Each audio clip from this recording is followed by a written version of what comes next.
Oh, crud! That just jumped up there, didn't it?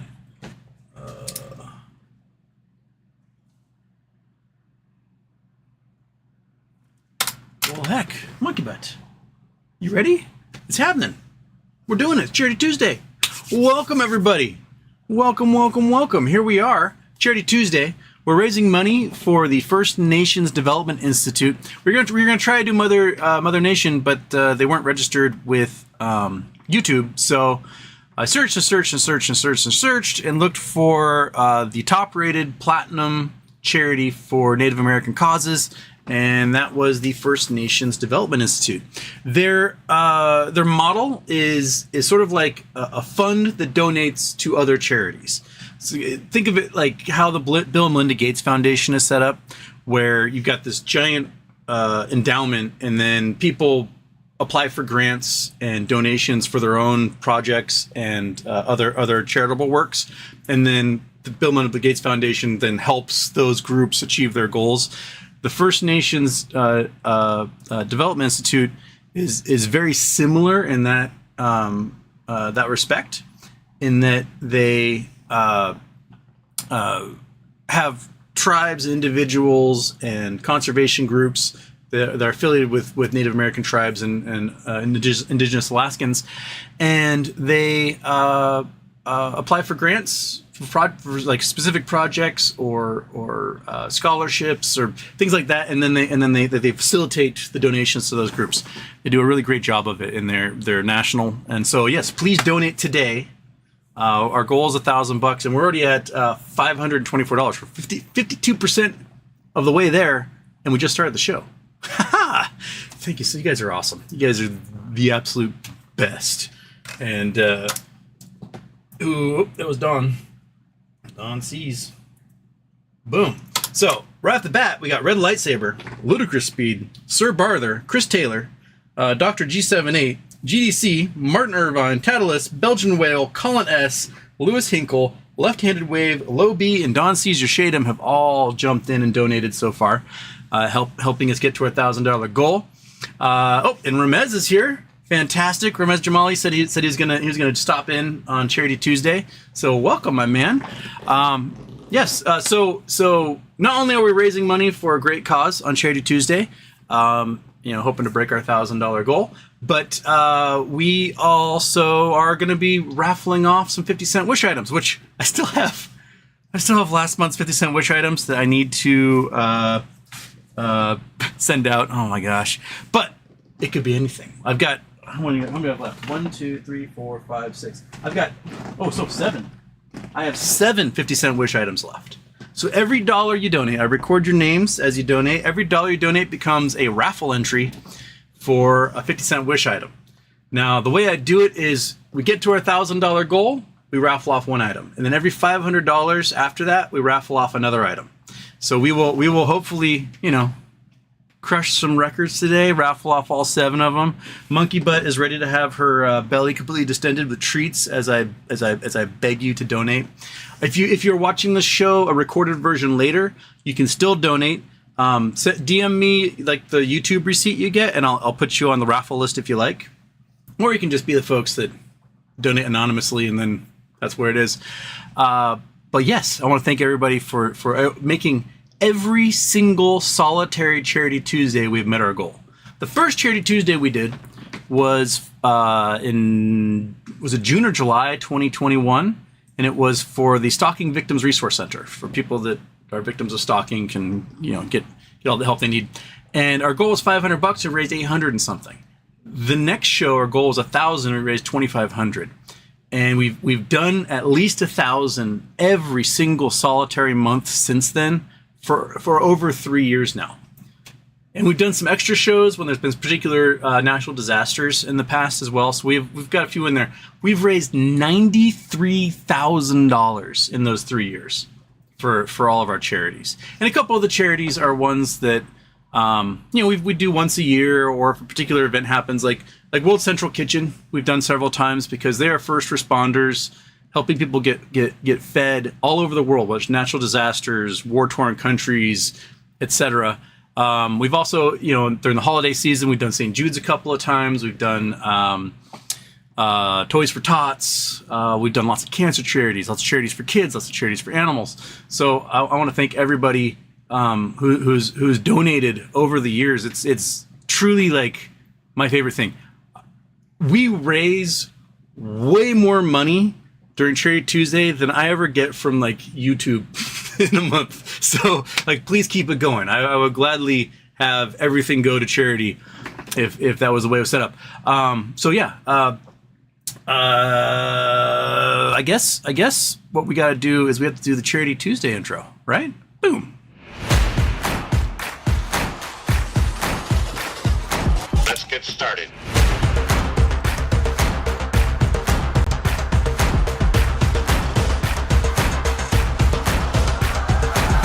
Let's go. Houston, we have a problem.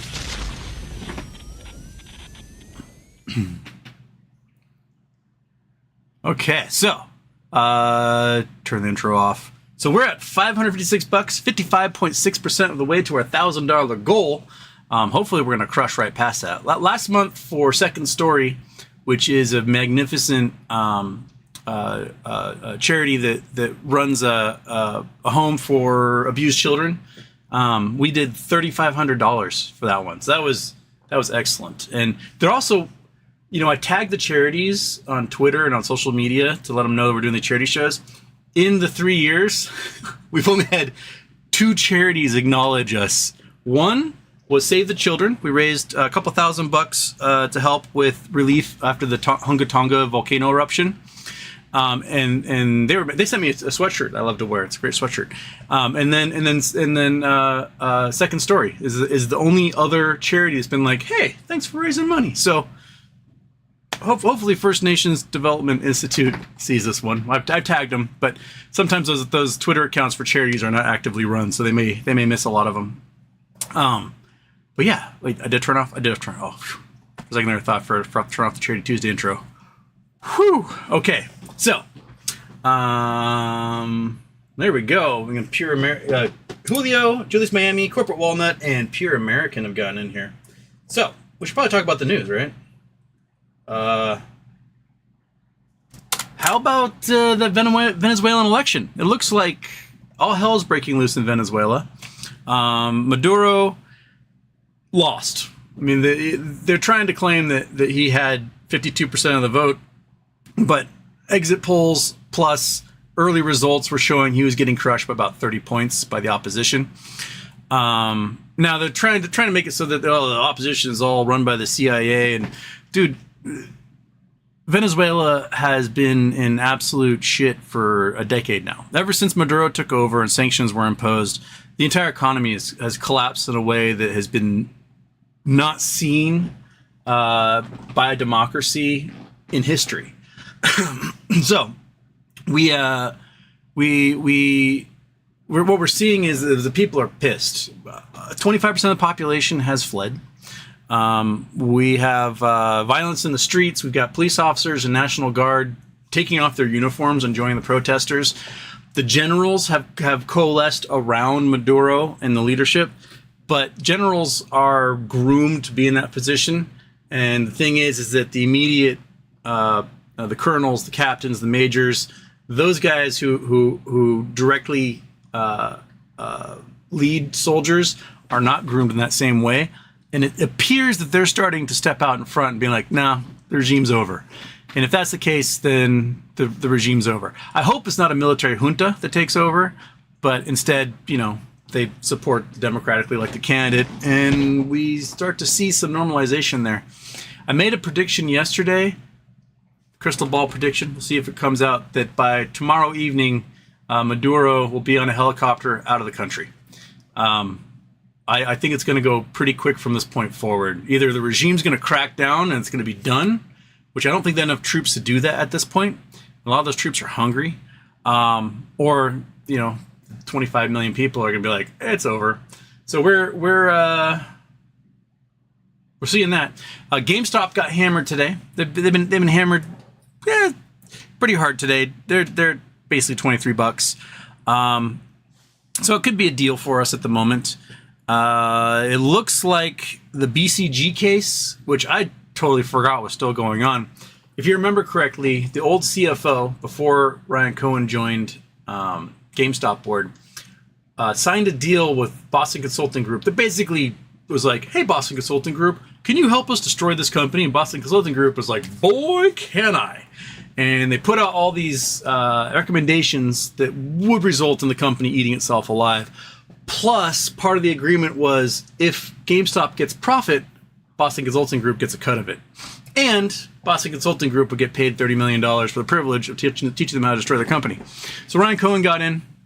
He fired that CFO. He cleaned the terrible insiders out of the board and then refused to pay Boston Consulting Group for their terrible advice. Boston Consulting Group's like, how dare you? And sued. And it looks like the case is about to get dismissed. The dismissal has been written, and now we're just waiting for the judge to sign that. And some theories came out today that reason why we haven't seen any merger acquisition at this point is because if the case isn't dismissed, Boston Consulting Group could potentially receive profits from it, even though they would have nothing to do with it because of that unscrupulous deal that was signed with the former CFO. So sign that thing, Judge. Let's see what's going. So that would just leave the Braccia case, 16B case, to get tossed, which there's a hearing on it on Thursday? Tomorrow's 31st. Friday. Hearing on Friday. So, yeah, okay. Oh, I think I just missed a whole bunch of good stuff. Veronocum and Pure American got on there. So Veronocum, Nook, Ham, boom, and oh, there's Ramez Jamali. Boom, thank you, my man. That got us right over our goal. We're 12 minutes into the show, and we are 115% of the way to our goal. Thank you so much. You pulled through. In Cali Bowl. Bam. All right. So there we go. Oh, Kaylee Kennedy and Wrong Conclusion got in here. Oh my goodness, everyone's getting in now. Kaylee Kennedy. That is Canadian money. Wrong Conclusion, which I think you won last month and I still owe you. Maybe I can put your packages together if you win again and save on shipping. All right, we're at $1,252. We are 125% of the way to our goal, monkey. Isn't that awesome? Isn't that awesome? She's happy. Okay, so here's what we'll do. This dog, every time we cross a $500 barrier, so if we get to $1,500, she gets herself a treat. We get $2,000, she gets another treat. We get to $2,500, she gets another treat. I think when I did the goal last time, it was like a $100 goal, and we fed her way too much. She basically spent the next day just taking colossal mounds in the backyard. So we'll try to pare it down a little bit for you, monkey. But if we get to $1,500, not only will we be giving away another 50-cent wish item, but you will get a bacon, egg, what's in these things? Bacon, egg, and cheese dog biscuit. So, right? Is that what you want? You want a high five for it? You want a high five for it? Come on, you can high five for it. Come on. Boom, there we go. She knows. She knows what's coming. All right. Did I have anything else in the news, monkey, I need to bring up at the beginning? I don't think so. Her eyes are definitely going towards the bacon, egg, and cheese biscuit. The Egg McMuffin dog nuggies we got going on there. So, Citizen 54 was first, second, third, and fourth in the chat today. Fantastic. Great job. First Day Productions was fifth. First Day Productions says, I've seen disturbing video footage from Venezuela. I don't think Maduro makes it through the week. I agree with you.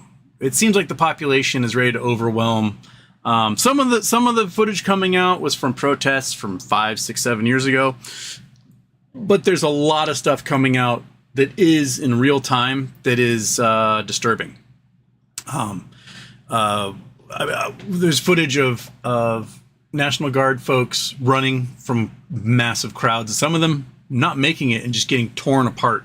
There's footage of officers in their police station, stripping off their uniforms and joining the protesters. Like, if that's the type of stuff that's happening, your regime is done. It's done. So yeah, Venezuela is going to be definitely all over the news. They have the largest oil reserves in the world. Their oil reserves, though, is sour crude, which is really sulfur rich. And there's, I think, 3 refineries on Earth that can handle that sour crude, and all 3 of them are in Texas. So in order for Venezuela to process that crude oil and to make money off of it, they need a good relationship with the United States, and the United States knows it. So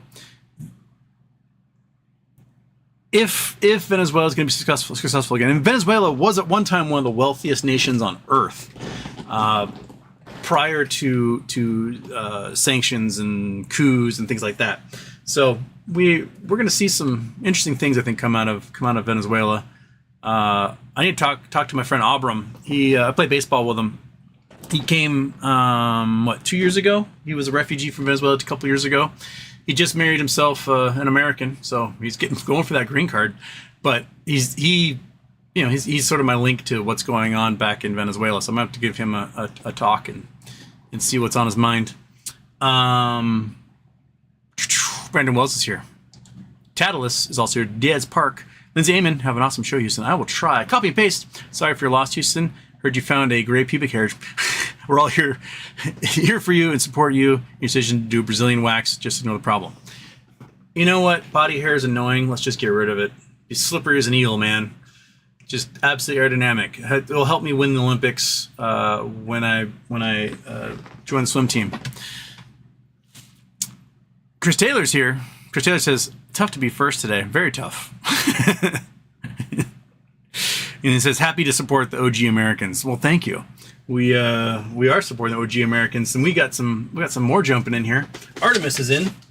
I love seeing the folks who donate every month here. Artemis. Boom. Neil 21981. Or N Hill. I never know actually how to pronounce your name, but 21981. Boom. KYP. Bam.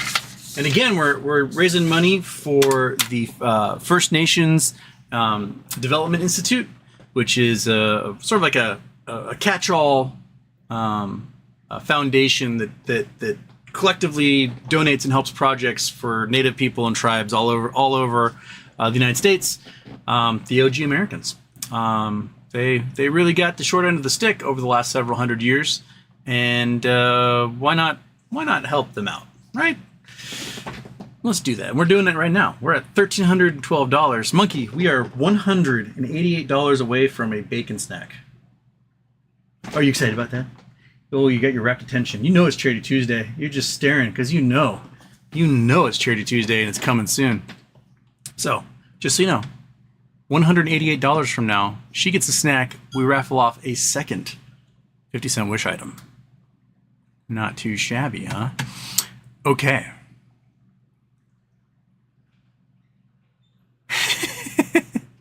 Copy paste. I wrote public, not pubic. I stand by it. I'll let you stand by that.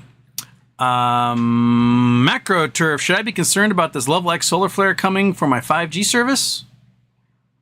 Is there a level 5 solar flare coming? Let's look up solar weather. Boom, boom, boom. Is it? No, don't. What do you? Solar weather.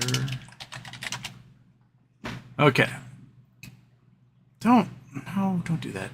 Okay, let's see what's happening in solar weather here. Bam. Do we have a giant flare coming? Coronal mass ejections. Anything happening?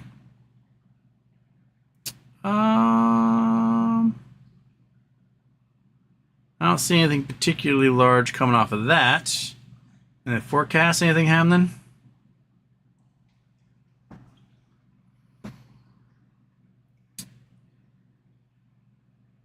Do. I don't think we... Well, that's a little bit. That's not that big. There we go.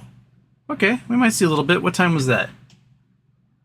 7:30. About 10 p.m. East Coast, is that right? 10 a.m. 8:19. Oh, okay, we'll watch this one more time here. Where that boom is, because that might be tonight. Right about there. Okay.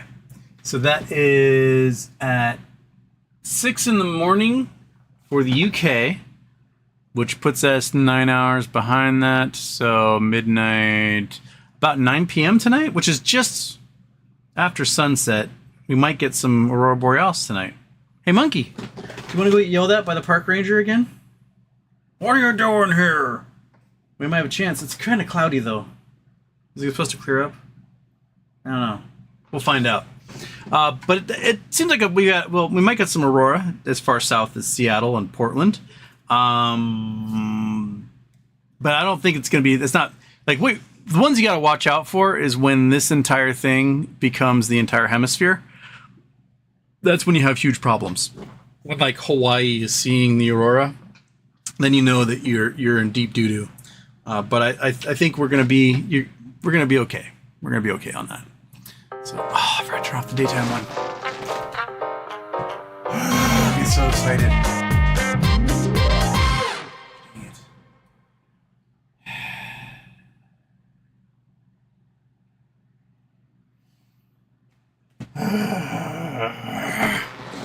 Of course, the daytime one is invisible. I have so many intros on here now. Boom. Drink your water. Take a sip. Got a couple of anonymous who donated. Daniel Batchelor got in here. Daniel Batchelor. Boom. Which puts us at... We're at 1,357. So $143 to go, right? Ready for that? Are you ready for that? Are you ready for that? Are you ready for that? Are you ready for that? Huh? All right. So... I think I've worn this shirt on the show before. It's one of my favorite. This is an antique Hawaiian shirt. This is a good shirt. I've had it for 21 years. I've had this shirt long enough that it's legally allowed to drink now. When I first went to school in Hawaii, my coworkers at this pub I worked at had a little going away party for me, and they got me the shirt. And I wore it the day I moved to Hawaii. It's like, why not? We'll wear it the day I moved to Hawaii. And the day I went to go to the airport, my flight was at like 11 a.m. Going from Seattle to Honolulu to Hilo. And I get there, check in early, a couple hours early, to discover that all of the x-ray machines for baggage has broken. And that everywhere you look is just floor to ceiling bags. Everywhere. Behind the check-in counter, along hallways, there's just bag after bag after bag. And then the because they had to take so many TSA people off of the metal detector line, that the lines for that were just miles long. I stood in that line for hours, to the point where my flight left and I was still in line waiting to check through, and I was like, oh my gosh, I'm never gonna get to Hawaii. So I had to go back to the Hawaiian Airlines counter. I had to explain to them that my flight left while I was waiting in the security line and I need another flight. They're like, oh my gosh, that is terrible. Let's get you another flight. Click, click, click, click, click. Well, we can get you to Kona, which is on the same island, and I guess you can rent a car and drive over to the Hilo side. And I was like, I guess I have to do that because I have no other option. So I book a flight. I think it's for like 3 p.m. or something. And I get back to the security line. As I'm in the security line, I'm almost, we're a couple hours, I'm almost to the front. So close, so very close to the front. And like 2 people ahead of me is this tiny little old lady. And this is after, this has been August 2003, so this is after the shoe bomber incident that happened. So everyone has to take off their shoes to go through.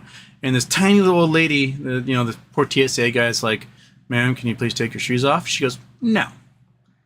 He goes, oh, please, ma'am, you just have to take your shoes off. I'll put them in this thing. She's like, no, my feet will get cold. What are you going to do about my cold feet? And he's like, absolutely nothing, ma'am. You just got to take your shoes off, put them in a little bin. I mean, people are like, take your shoes off, you fucking bitch. And they're screaming at her. And the, the poor guy's just like, oh my gosh, just take your shoes off. I hate my job. And finally, she won't take her shoes off. So finally, he just waves over. And I watched this like 4'9", 85-year-old woman get hauled away by 2 National Guardsmen with like M4 rifles and disappeared. And then the line keeps moving. And as I am taking my shoes off and putting them in the bin, I hear come over the loudspeaker, passenger Houston Wade, you are needed at gate, such and such. Your flight is trying to leave and will leave without you. I'm like, oh my God, that's me. And I sprint. I get in there and like, as they're they're about to like close the door, I'm like, oh no, stop, hold it for him. I get on the flight, get in there, make my flight, this flight I'm going Seattle, Maui to Kona. Finally get to Maui, have some lunch there, hop on another plane, get to Kona, and in Kona I have nothing. My bags didn't show up because they're supposed to be in Hilo, right? And who knows if they've made their plane because they could be in a pile somewhere. A friend's son happens to live in Kona and lets me crash there for the night because I got in too late to rent a car. And the next morning, we go to the airport, rent a car. It cost me a fortune because I'm not 25, so I have to pay a huge amount for it. And drive to Hilo. And there's no dorm rooms available at the college because they have like 5 dorm rooms and everyone's on a wait list, and I have nowhere to live. So I go to youth hostel. I'm like, oh, I'll just live in the youth hostel till I find a place to rent and then it'll be cool. While at the youth hostel, my bags still have not arrived, which means I have 1 pair of underwear, 1 pair of shorts, this shirt and an undershirt, and that's it. I have nothing else. I have no socks. I had to go buy a toothbrush and toothpaste because that was in my other bag. So for, I think it was like 10 days, I basically wore either the undershirt or this shirt. And every night in the youth hostel, I would go sneak naked at like 4 in the morning into the kitchen and hand wash all of my clothes in the sink, buck-ass naked, and then hang them to dry. And because Hawaii, it's warm, it'd be dry by morning. So this shirt got a lot of use my first 10 days or so in Hawaii until my bags finally showed up with like all of my things. So I don't really know where I'm going with that story. Just that this is a cool shirt. And you can picture me naked washing it in a sink with dish soap because that's all I had. Southern Comfort just donated $5. It's like, why did I do it? $5 for that. But thank you, Southern Comfort. We're getting one step closer to Monkey Butt getting a treat here. Boom. $1,362, Monkey. $138 away. $138 away from a bacon snack. Okay. Sir Barther, I'll be commuting when this goes live, so shablam. Well, thank you, Sir Barther. I'm doing my part.gif. Murph and Turf Studios, happy birthday, Houston. My nephew, 6th grade, said he wants to work for NASA. He's also interested in geology. What do you suggest he study to achieve this? Any good kids learning resources you know of? There's tons of resources out there. If the kid likes geology and wants to do space stuff, learn to hunt for minerals. Basically, get like some good standard books. Everything is in my way. Like roadside geology books are great because you can make your I don't know if your brother or sister, whichever one has that nephew of yours, get roadside geology books, and along all the highways in your state will be lists of really cool things they can see and do. These books are great. Also, make sure they have a mineral guide, a rock and mineral guide. This is the Autobahn one, which is probably the best one in existence. And then there's also Gemtrail books. You can get like Falcon guides or Gemtrail guides, and these are always great. They are by state as well. And they will tell you basically where every awesome mineral there is to find and how to get there in your state. And those are probably the big ones. I'm sure there's ones that are catered more towards like little kids, but he's 6th grader now. If he's a 6th grader, he's a nerd. He doesn't need the little kid ones. He can get the adult books and be totally happy. I recommend those. I also recommend, having him play on Google Earth constantly with those books. Get him atlases, things like that. If he wants to do geology stuff with NASA, an Earth and Space Science degree is probably the way to go.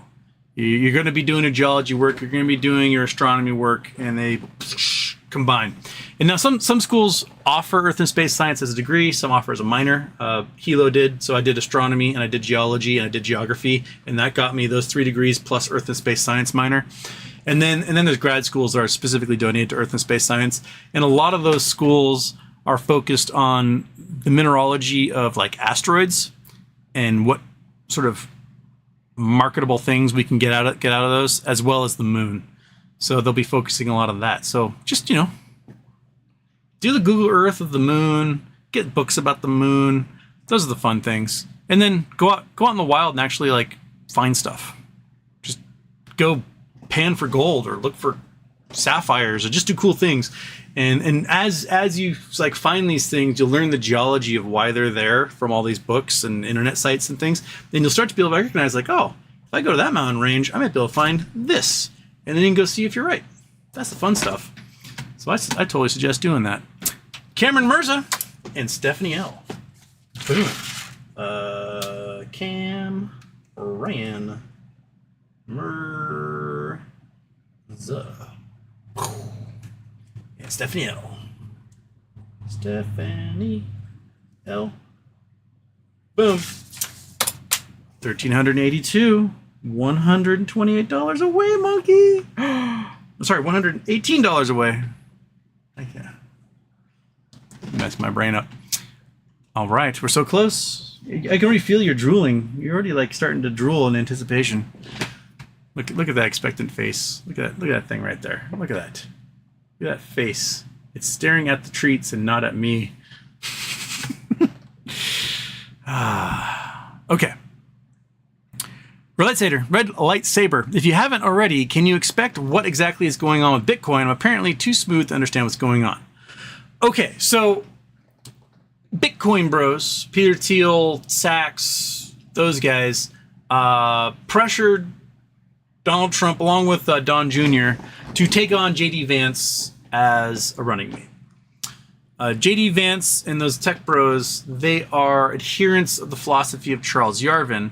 And Charles Yarvin is a monarchist guy. He believes that democracy isn't good and that we should be led by an unelected elite who just sort of benevolently tell us what to do.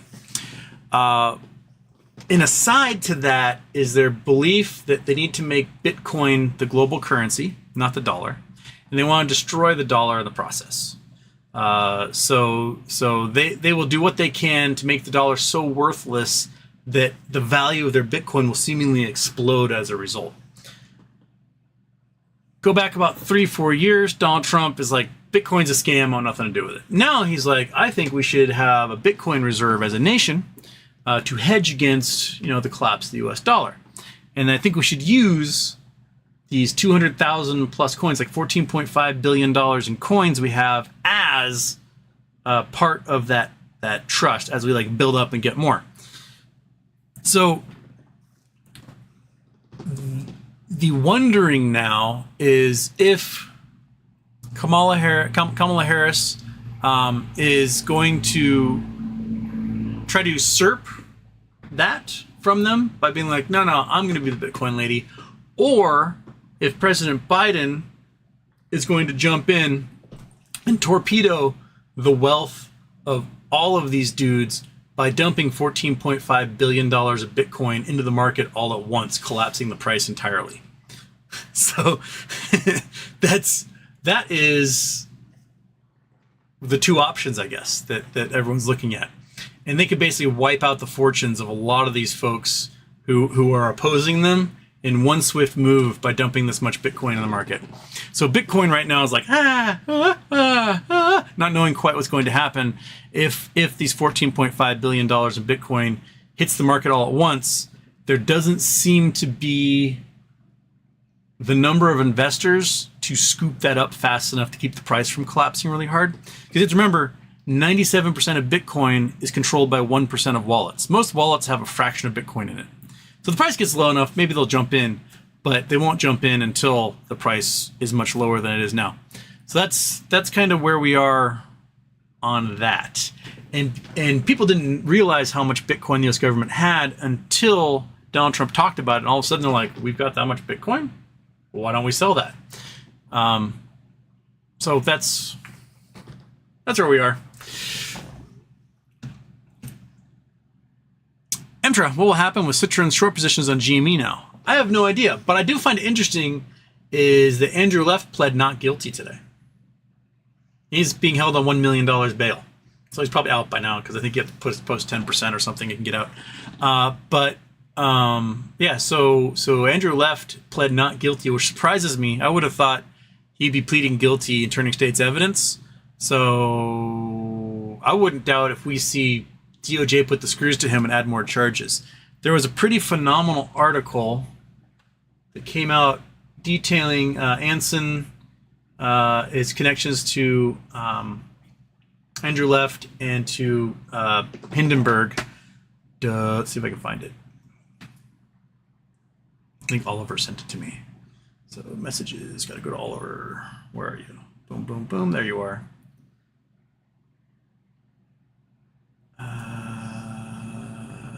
This one here. Okay. And they bring the receipts. So it's from marketfrauds.to. So Andrew Left and Anson funds, how crooks conned investors out of billions. It only highlights a couple of the instances where they have documentation that these guys were basically fucking everyone over. I will post the link in the chat so you guys can read along at home. But basically, Moaz Kassam, who's the leader of Anson Funds, they're the whales in this, and they will go in and invest in companies, as like, hey, I'm an angel investor, I'm a round of funding for your group, and then when he gets them high enough, he then switches to a short and just collapses the entire stock, and he does it over and over. And what he does is he will go to Anderson, who runs Hindenburg, and he'll pay them a bunch of money to write a hit report, or he'll go to Andrew Left at Citron and have him do the same thing. Or every once in a while, also boost the stock if possible. And they also did carpetbaggers, basically, or sock puppet accounts. They would take strangers, have limited connection to them, no experience, and they will have them build like websites under their name and not under Anson or anyone else's. They will then pump or badmouth the stock, have them create accounts on FinTwit, on Twitter, on Reddit to pump these things in large numbers. And they bring a lot of receipts in this article. It's quite long. They talk about what they did to Tilray, which is a pot stock. There's another pot stock in here, Afria. Then there was Genius Brands, which they were like trying to pump originally as like a Disney replacement, and then they crashed it. So there's quite a few things in here, and every single one of these highlights is a link to evidence that these guys were pumping and dumping, and basically racketeering. RICO is at play here. So if they can get Andrew Left convicted or to plead guilty, then they have everyone else in this scheme wrapped up pretty nicely in a RICO package. It's a longer article to read, but it brings the receipts, and I highly recommend it. So check it out. I'm not going to read it all here, but they've got the tweets, they've got the emails, they've got voice recordings of Anson basically on tape admitting to his crimes in conversations with people. So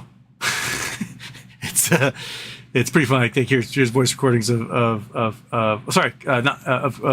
Kassam of Anson talking with folks about the crimes that they're committing and how they're front running them. So what would happen is, these reports would get written by Anderson or by Left, and they were written often on the orders of Kassam and Anson, and then they would also tell their buddies at other firms like, hey, just so you know, we're about to absolutely tank GNS, so you might want to take out a short position because in 2 days we're going to release info.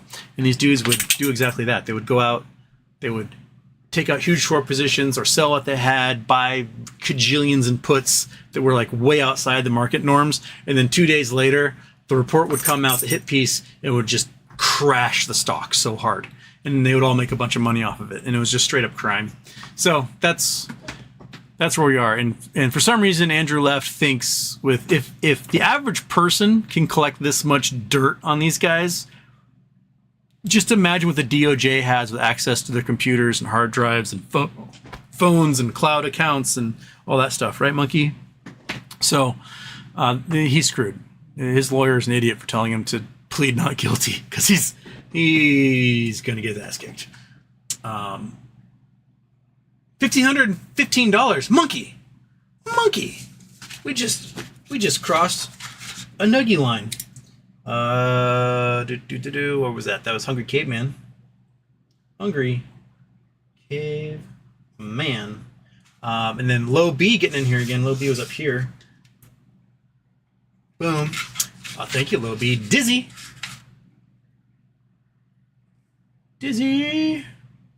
Bam. Nonamoth. Moth. Boom. Slayer J. All right. Slayer J. E. Shabab. 1,520. 1,520, Monkey. You know what that means? That means this. Boom. Yeah. Aren't you excited? Are you so excited? I'm so excited about getting our world. Are you excited though? Am I just making these noises at you and you're being pleased? Huh?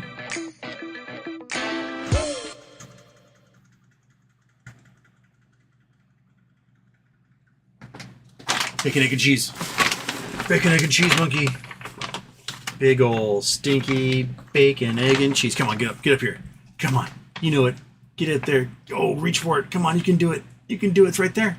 It's right there. You just gotta you just gotta want it. You just gotta want it. Oh, yeah. Oh, so close. So close. There you go. She's so gentle. Other dogs would just kick my ass.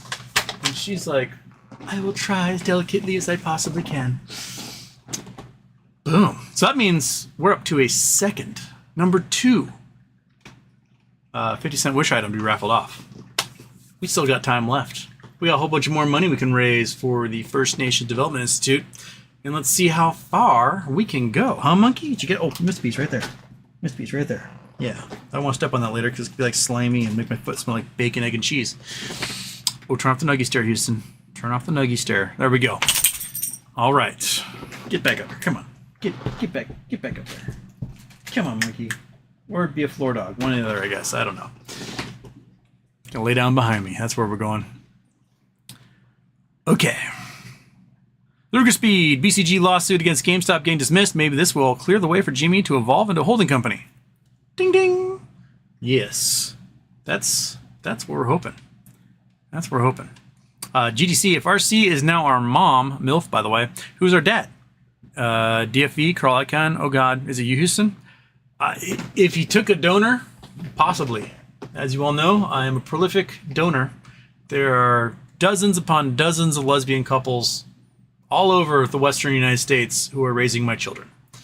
So if you come across, I don't know, a nerd kid who likes baseball and looking at maps, being raised by a lesbian couple, it might be one of mine.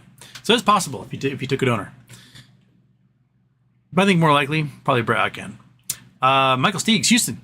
I think you said before that shorting does not happen during pre and aftermarkets. Looking lately, how the price is going down this time, how can we still believe this? Oh no, shorting can happen. It just doesn't happen as often because a lot of these dudes, they want to clock out. They did their day. They want to clock out and they're gone. What you will not see is stuff happening because of options. Options cannot trade unless it's during market hours. You don't have a pre or post market trading for that. But you will see them do things. They will hit stuff sometimes in the morning, sometimes in the evening. But a lot of times, especially after hours, there's a lot of cleanup that has to happen to ensure that stuff can get delivered. And so you'll see like weird price spice stuff happen from that. Chris T's here. Suljo, left pled not guilty. What the fuck? Indeed. What the fuck? Indeed. Michael Tucker. Those of the Jewish faith, like Ryan Cohen, are finding a home in the Republican Party. Democrats are waffling and presenting an almost anti-Israel stance. This will come back to bite them, in my opinion. It's possible. I think there's a huge problem in that people equate Israel with being Jewish and being Jewish with Israel. And like leaders like Netanyahu are not popular. He has like a 9% approval rating. Everyone in Israel wants him out. So you cannot equate, seeing Netanyahu as kind of a piece of crap as being anti-Semitic or anything, because the Jews themselves see him as a kind of piece of crap. I think if there's an election, he does not hold a coalition together and he's gone. I think criticizing a nation is different than criticizing an ethnicity or a religion. And I think personally that Israel is within the bounds of criticism for their actions. I mean, it was revealed last night that they were running an entire off-books prison where basically they just let soldiers just rape people. And the reports came out a few weeks ago about it. Everyone's like, no. And then whistleblowers with video footage came out last night, and it is horrific. You can criticize that and not be anti-Semitic. That, like, just because the Holocaust, the horrible Holocaust happened, where the Jewish people were almost eradicated from the face of the earth, does not absolve them from crimes committed today, right? I do not think that those two things somehow equate. The never let this happen again should apply to everyone, right? There should be no one who's the target of ethnic cleansing, of genocide, things like that. I do not think that there's a solution to the Israel-Palestinian conflict. I don't think there is.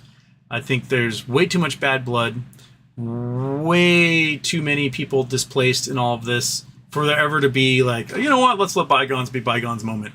I just don't see that happening. And I don't know what the solution is going to be beyond being like, we shouldn't maybe commit genocide. It was the wrong thing to do when the United States had their manifest destiny. It's the wrong thing to do when the British government had their brainwashing schools in Canada and Australia. It's the wrong thing to do when colonial powers carved up Africa in the Middle East. I think criticism is okay. Now, there are people who do see criticism of Israel as an existential threat to Judaism in general, and people who criticize Israel who want Jews and Judaism gone entirely. I make no qualms about that. And I do think that there are people who are Jewish who will go for the side that will terminate what they see as the threat to the Jewish people, which to them is Palestinians.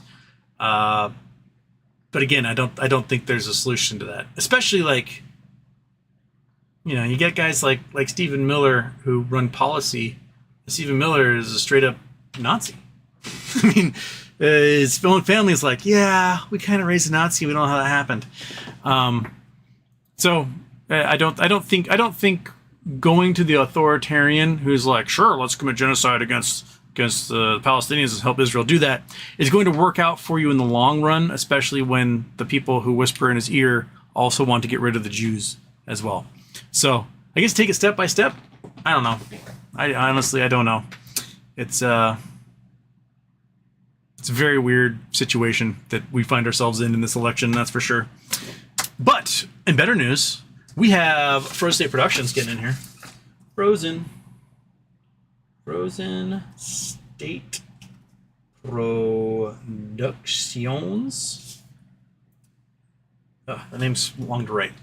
Corey Jones. Boom. We have Melon Hurt. Are you ready to Robert Hurt by chance? Boom. Nice donation. Thank you. And a Red Beard Rob. Red Beard Rab. Make sure I can read the right beard there. Boom. 1,650. Monkey butt. We're $350 away from another snack. So, $350 away. Monkey butt gets Malin. Okay, Malin, not melon. Malin. All right. Well, thank you for joining and donating today, there, Malin. Sorry, I can't read apparently. I probably mispronounce half the names that come across here. And every once in a while, I say a name, I have no idea how to say it, and then they pop in the chat like, "You did a good job with that." And I'm like, "Oh, thank you very much." Malin. All right. 1,650. We're getting there, monkey. We're gonna get to 2,000. I know it. We're gonna get to 2,000 today. It's gonna be fantastic. Allegro Grub, Houston, happy birthday. Have you looked into Sirius XM? Lots of talk lately that there is a merger happening in September. Next short squeeze play? I've looked into them. They don't fit the traditional short squeeze model we've seen from companies. They have a huge float. We're talking like billions upon billions upon billions of shares. Their float's like what, 3 billion shares or something?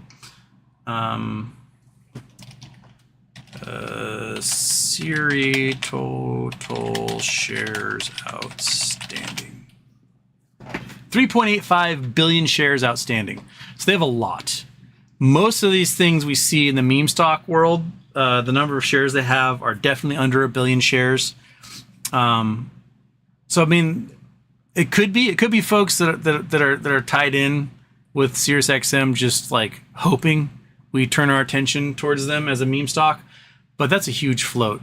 It will take a lot to move the price of that stock significantly. Like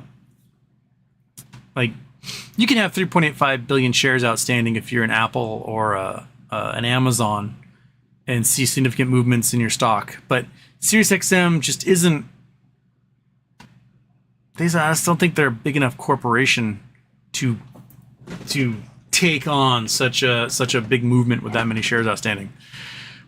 We may see it happen, but you know, when you look at Chewy and Koss and GameStop and the others, they have fairly small floats in comparison to something like SiriusXM. I could be wrong. I don't know. I haven't bothered investing anything in it. I could be totally wrong. I could be being asked for my wrongness, but my gut feeling is, that's a lot of shares.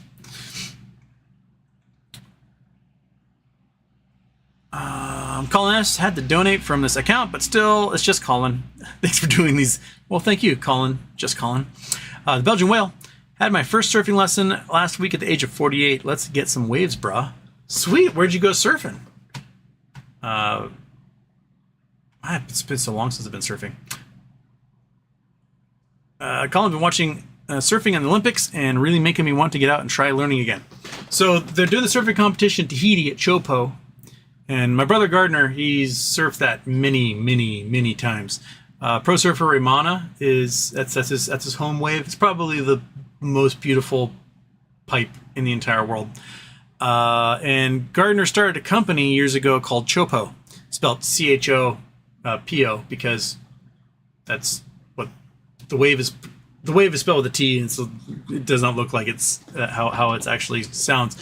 And his goal was to market this thing and have it be the surf brand. It just never quite got there. And he's kicking himself right now for not having Chopo shirts everywhere as everyone was watching surfing worldwide in the Olympics at the moment.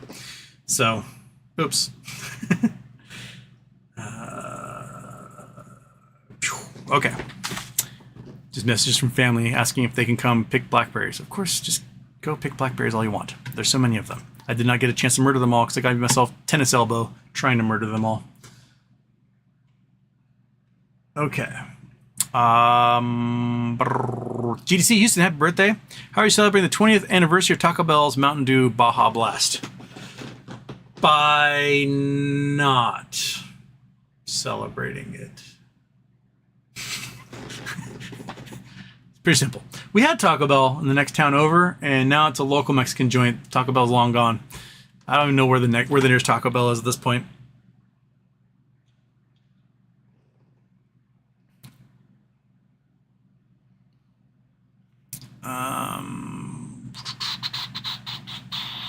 ECB, BCG, ECB, BCG versus GME dismissed August 2nd BBY case. Well, we still need a signature from the judge on the dismissal of the BCG case, and the Bratia case is on the 2nd, which is Friday, right? The 2nd. Make sure. Yes. So there's a hearing on Friday, which is for case status. But in that hearing, I may hear arguments not just against Bratia becoming a class action suit, but against the case carrying forward anyways, using the previously dismissed pump and dump case as an example of how frivolous this is, and the testimony of Bratia basically admitting to shorting the stock, day trading the stock, and committing illegal shorting crimes in Europe, where he's from. So I think that case is toast as well. Oh. Alexander K is in here, and Alexander K, I still need to record that video for you. Oh my gosh. Alexander, if I do it right now, because I don't know if I'll remember. Okay, I gotta go to there. I gotta go to here. I gotta click on there. There's Alexander K. Okay. You needed me. You need a soundbite. Okay. Oh no, if I do it now, then people will get the joke, so I can't do it now. Dang it. I said to remember. I remember to record the voiceover thing for you. Remember. All right. I'm going to leave this up on the screen, and that way, hopefully, I'll remember to record that for you. Alexander K got in here with a donation. Alexander K. Bam. Okay, $345 to go, monkey. Gotta scroll up. Where were we? Okay, that's that question. That is Colin. That is BCG question. Ludicrous speed. Scientists talking about dimming the sun to cool the planet. Your thoughts on this? They've been talking about it for a few years. Bill Gates has actually donated a bunch of money towards this. Originally, they were going to use was it sulfur oxide or something, which would be terrible because that just create planet-wide acid rain. So that's dumb. Now they want to use something like calcium carbonate.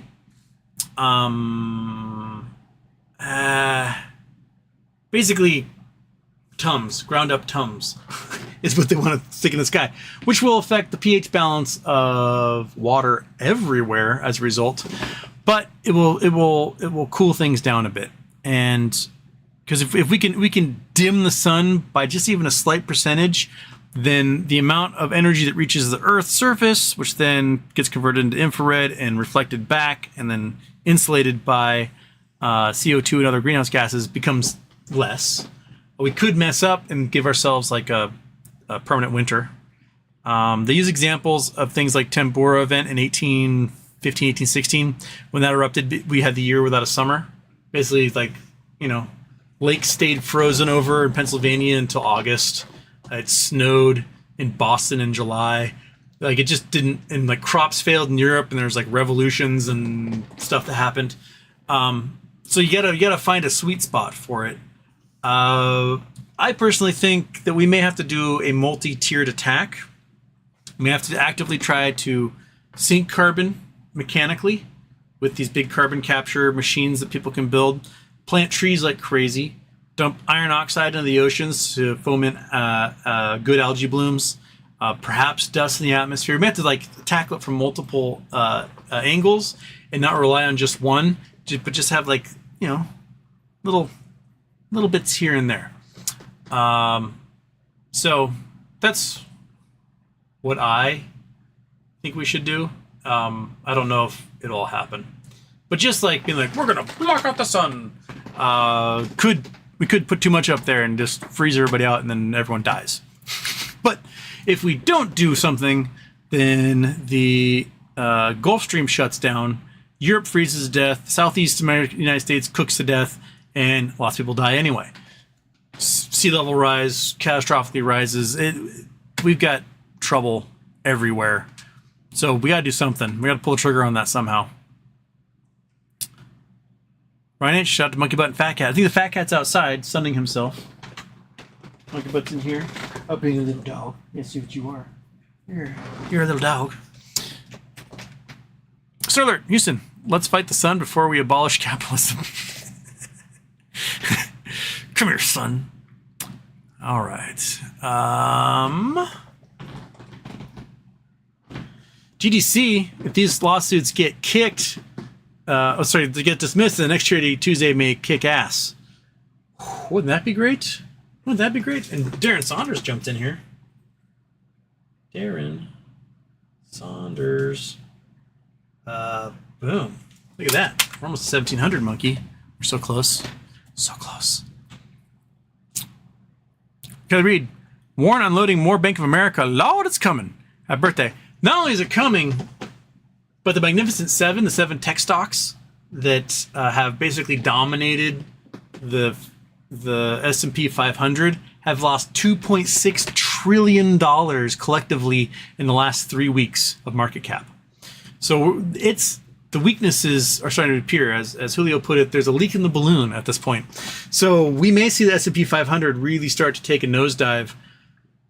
They're realizing that AI can't make money, and that it's not only can it not make money, it's also wasting people's time and energy. So they originally thought, oh, AI will be so brilliant, you won't need employees. You can just be like, AI, make this website for me, and AI would be like, boom, like create a website for you. The problem is that there's lots of problems. Problem one, it's spaghetti code that makes no sense to a human being, right? It produces something, but there are going to be like little things that get tweaked. And the man hours, or human hours, it takes to go through that code and correct it is more than just having a human being write it in the first place. It's like trying to unravel a knot. It's easier to make a knot than it is to unravel a knot. And they're basically end up having to pay these folks more money to unravel these knots that the AI makes. And not only that, but the amount of energy and electricity it takes and computing power it takes for them to create this stuff is like far beyond, the donuts and Mountain Dew that it would take for a programmer to do it. So we're devoting huge amounts of computing power to create, stupid images, stupid little videos, and bad code that then has to be corrected by experts in this stuff. So it's not saving anyone any money, and it's not making anyone any money.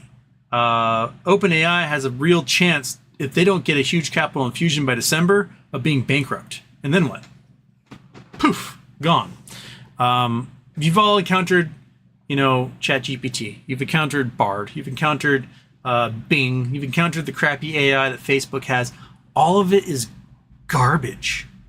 Not only is it garbage, but it's garbage that's getting worse over time because it's becoming copies of a copy. I saw someone refer to it as the Habsburg problem. Basically, AI is inbreeding itself because it's running out of things to read, so it starts reading stuff it had already produced, and then it's like, it's like dropping chromosomes and stuff. So they have to create a new model and then start all over again, and then that becomes inbred, and they got to create a new model, start all over again, that becomes inbred, and it's just a monotonous chug of wasting time and energy to produce pretty terrible results in the end. It's had some successes, but it's also had a lot of misses. A lot of things where it just makes stuff up rather than giving you results you need. So if you're using it as a search engine, like, hey, find this thing for me. It's like, of course. here you go. And it gives you websites that don't exist, to people that don't exist, to articles that don't exist. It's an emulator. It's a predictive text, and that's about it. So yeah, there's definitely chinks in the armor of the Magnificent Seven. And if those go down along with commercial real estate, then that's that. EB. That's a real easy name to write down. And D33 Rock.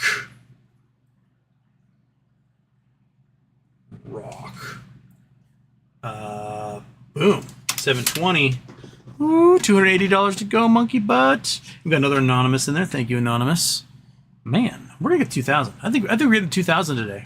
I think we're doing it. I think we can get 3 items to raffle off. Get monkey butt more treats. Make her a happy dog.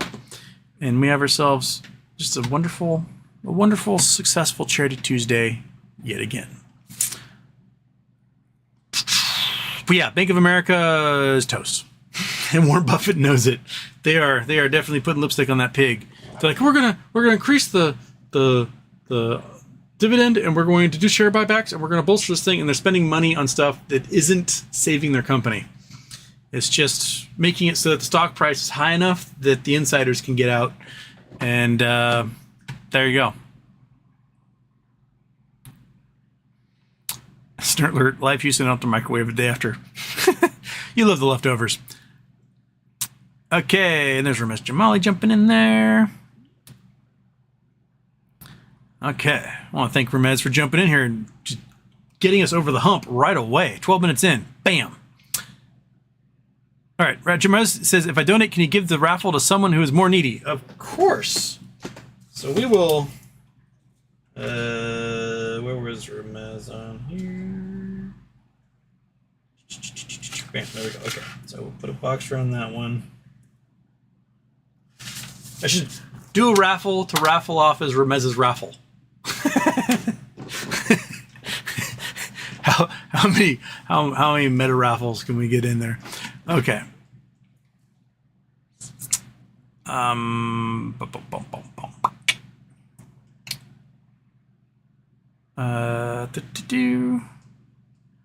Capo's here. A new solstice, new name. If Trump's folks manage to get their way and collapse the US dollar, what could that mean for Bitcoin's gracias? Bitcoin would go comparably. Because remember, like, if the dollar's weaker, it takes more dollars to buy something. So if the dollar's weaker, it takes more dollars to buy oil. If the dollar's weaker, it takes more dollars to buy a house. If the dollar's weaker, it takes more dollars to buy milk, right? So if the dollar's weak, it takes more dollars to buy Bitcoin. So dollar to Bitcoin ratio becomes much bigger than it even is today. And that seems to be the goal for folks who are pushing for that. Code Red K is here. Don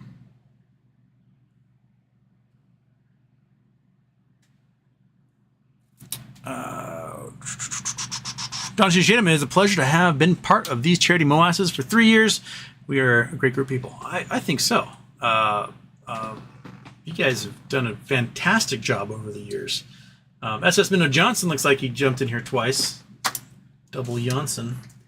SS double Johnson. 1. SS Minnow Johnson is still under the belief that I'm going to have to raise a rebel flag because Donald Trump is going to win the election, which is kind of a cell phone in the first place, but, you know, whatevs.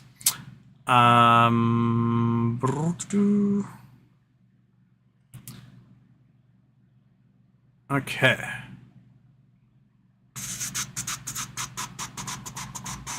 Joseph Lee, can someone increase their IQ, or are you just stuck with what you got? I mean, yes, because IQ test measures. It depends on how how to put this, like what your background is and what you studied and learned. So you can learn how to take an IQ test. You can actually improve it, just like you could improve your SAT and things like that. Folks who receive a certain type of education usually do better on IQ tests than folks who don't have access to that type of education. So if you give those folks who didn't have that type of education the education that directs them towards performing well on IQ tests, you can improve that for sure. I had a friend I worked with. She was super religious. Like, grew up in a super religious household. Went to a private Christian school. Went to a private Christian college. Got married really young. And I worked with her at this restaurant. And she was kind of dumb. And I was like, wow, this girl's kind of stupid. I remember realizing when she's kind of stupid was before work, we're having a conversation with the bartender, and the bartender's talking about how one of her best friends, she's like, can't be friends with a best friend anymore because her best friend is now dating a guy with a swastika tattoo on his neck. And, it's a reasonable thing. Like, hey, if you're dating a guy with a swastika tattoo on his neck, then you are not a piece of crap. We shouldn't be friends anymore. I totally get that. This girl jumps in. She's like, what's a swastika? We're like, oh my, Nazis, Hitler? She's like, I don't know those things. And so we explained to her what World War II was and who Hitler was. And she was like, that sounds terrible. Why would you get that tattoo on her neck? So obviously she was ignorant of these historical facts and who these people were. But we taught her, and she was like, gross. I don't think you should be friends with someone whose boyfriend has a tattoo like that. Awesome. She ended up getting divorced from her really religious husband and marrying a friend of mine who was really, really smart. And they dated for like 3 years before she got married to my friend.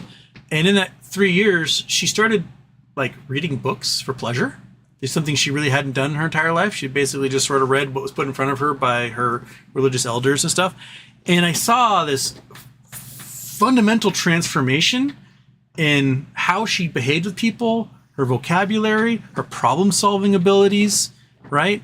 Like, she had been kept in this sort of, you have to be dumb and do what I say because I'm your husband type, like, bubble that she grew up in and then became part of. And then when she freed herself from that, like, you could just like see her brain grow day by day, and it was pretty phenomenal. So yeah, I think you can make yourself smarter.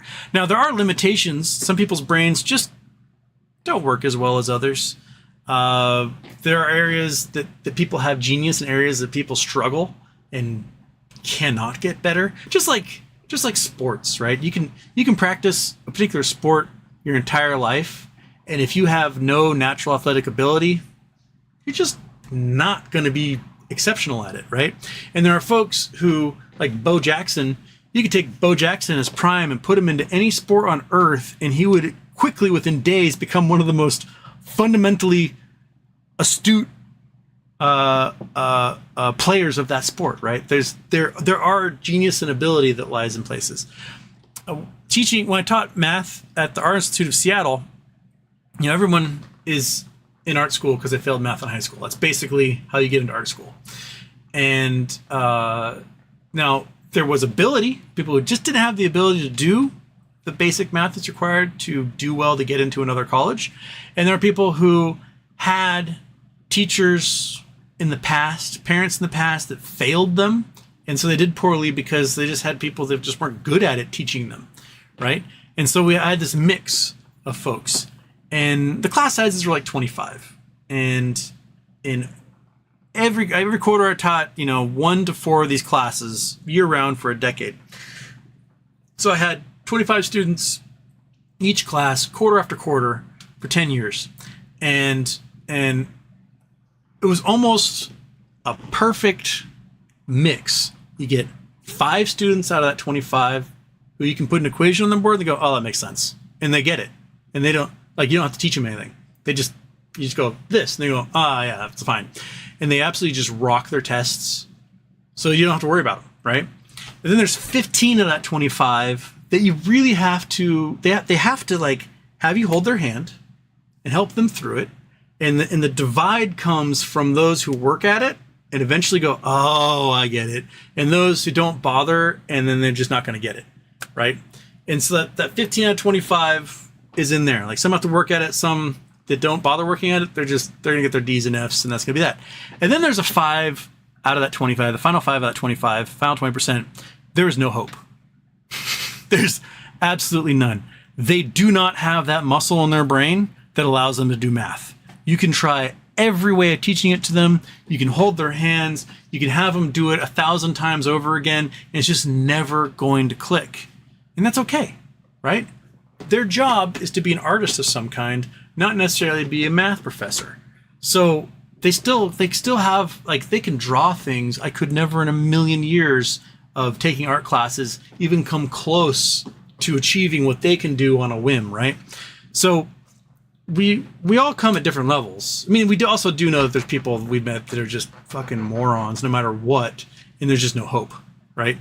But I like to be a little bit more positive towards, you know, the half the population that can learn things, that if they actually spent the time and effort to do that stuff, they can improve their abilities a bit. But there are people who are just happy not to do any of those things. They just plunk on The Bachelor and fall asleep to the TV and wake up and do what they're told at work, and then come home and plunk on The Bachelor and fall asleep to the TV. You know, they're still in society. They're still doing what they do. You know, I guess they're having fun. But yeah, IQ tests are written by educated white people for educated white people, and that you have to take that into account. Oftentimes, you see people like, "Oh, look at these guys! This guy got a high IQ, and this guy did not." The guy did not. Probably is not a white dude educated in a system that caters to them, and they're unfamiliar with the concepts. And that has not to do with their intelligence, but has to do with their background and education. So, yeah. I guess that was enough tangent right there. We're at $1,727, monkey. $273 to go till another treat and another 50-cent wish item. So come on. First Nations Development Institute deserves it. Let's see what we can get for them, right? Woo! All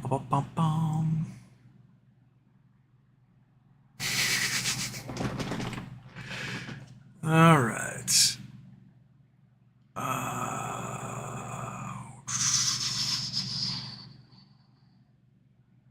Peachy Sunday finally got a job and donate. I don't think my name popped up though. Thanks, Houston. Cherry Tuesday. Were you anonymous there, Peachy Sunday? I can add you. Where was your anonymous there? OB left hand wave. Was there anonymous in that group? I'll see you on there, Peachy Sunday. I'll see you in anonymous. I don't know if it went through for you there, Peachy Sunday. But we can cross our fingers and say thank you anyway.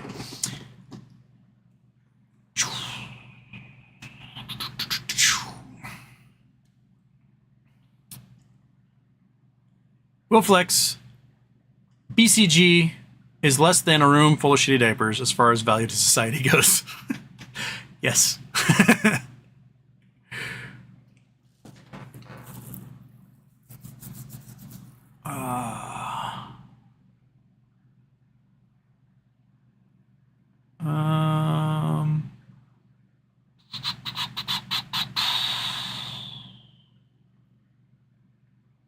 If 4 mornings here as well. It is.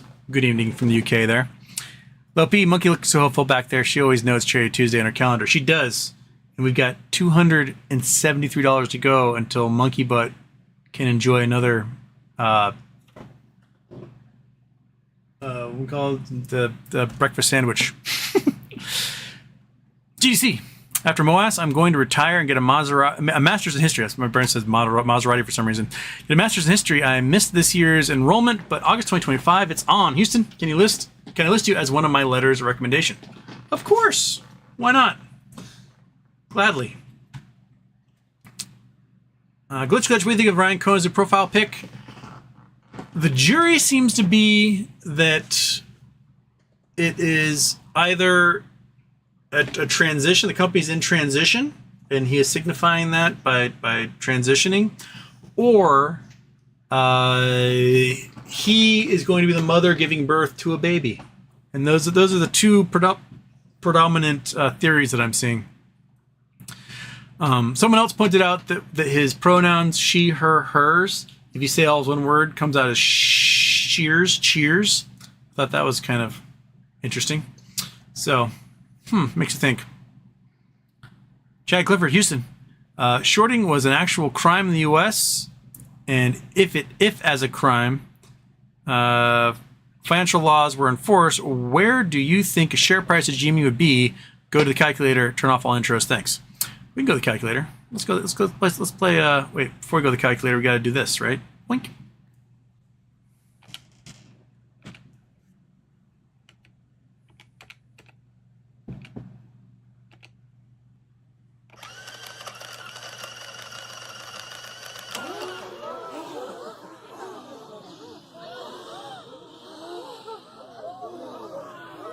Okay, turn off the intro. Blink. Go to the scene. Turn off me. Okay.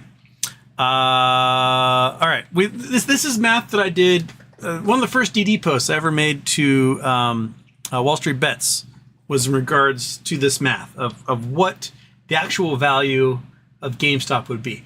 And this is back when there were 70 million shares in the float or in the total shares outstanding, and we had estimated that there was like maybe 500 million, 800 million shares in existence. And we now since think there's probably much, much, much more than that.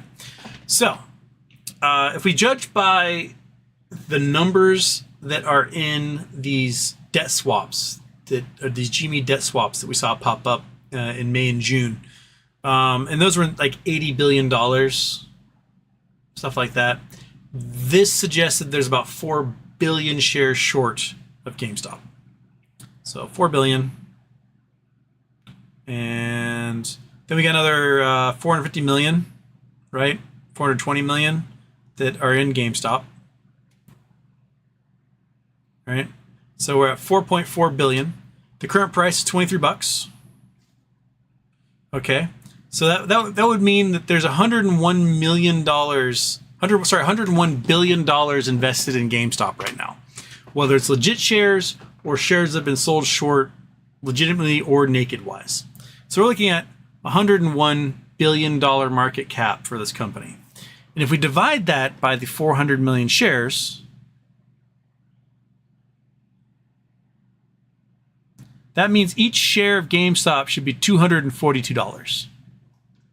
That's the floor. So if they were forced to close every short, whether it's legit or naked, the amount of demand for the stock would make the floor price $242 a share, just based on the number of shares that have been purchased out there.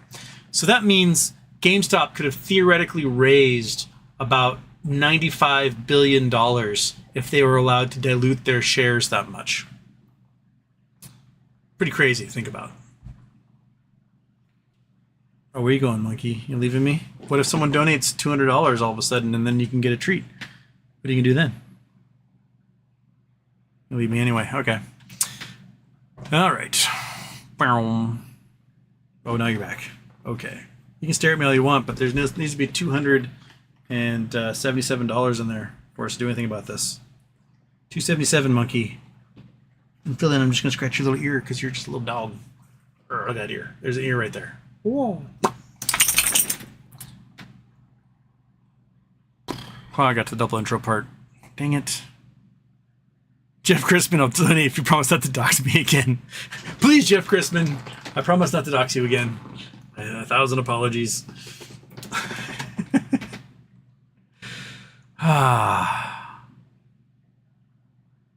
Glitch, what do you think will happen on August 2nd? When do you think BBY will merge back into the markets? I don't think there's going to be a decision on the 2nd. They're going to have their hearing. They're going to go yakety yakety yakety yakety yak, and the judge is going to go, all may have a ruling for you in X number of days. If we're lucky, he says that. Sometimes they might say, I might have a ruling for you by August 27th or something. Or he could take 6 months to rule on something. It's really up to him. You're a dog. You are just a sweet little dog with a little dog face. And what I'm talking about is just such a cute dog here. I can't help but lose track of what I'm talking about. Oh, when will BBY come back? After a ruling is made. I hope the ruling is like, this is all just a bunch of bullshit. I'm dismissing this thing. See you, good night. And that ruling comes quick. Before, say, September. It just goes, yeah, done, there you go. And then we have our answer.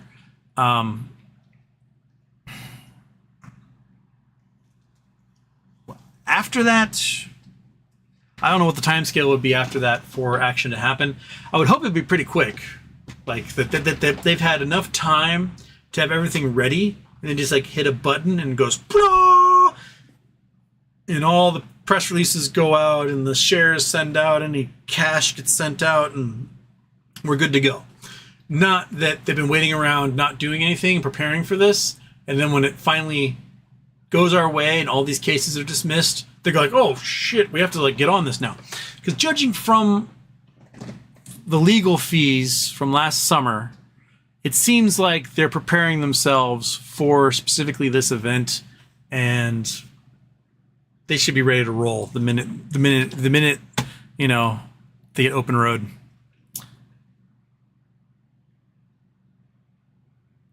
Truth Seeker, JD Vance pets cats the wrong direction.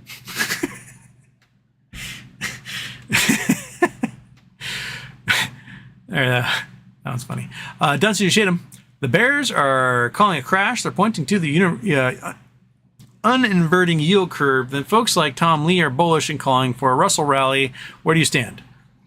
I don't think banks survive the commercial real estate crash. So I don't think it matters what happens in the market, because banks are toast as far as commercial real estate is concerned. We have cajillions of office real estate, like office towers and spaces like that all over the country that are just withering on the vine. And unless the rents become super crazy cheap, people are gonna have no incentive to go, because you can just do all the same work from your home for all these white collar jobs. Not all of them, but a lot of them, right? So, and the more empty the downtowns become, the less appealing it is to have your offices downtown. It's sort of like this like perpetuating cycle where like, why would I have my office downtown where it's scary and there are no people, right? So I think the banks are toast in that regard. Vernal, not gonna lie, it's been so long that I forgot about BCG completely. Me too. I like someone posted it today and I was like, oh yeah, that's still a thing? I thought it'd been dismissed like years ago. I didn't realize it was still going on. Salient Sapien. Hi Houston. Happy birthday, bro. Did you listen to Jake to Be on the PP show last Friday? What's your thoughts? They mentioned the Braccia case also. I saw clips. I did not see the whole thing. I forgot to do that. I've had a lot of family in this weekend, and we spent a lot of time hanging out and not doing all the things that I normally do, which is catch up on my reading and videos and stuff like that. But yeah, I think Braccia case, I think it's toast. I think they're toast. And I think that's going to get dismissed eventually. The time scale of which, I don't know. But once it's gone, once this BCG thing is gone, then Ryan and GameStop can basically do what they want. And I think that's coming. Okay.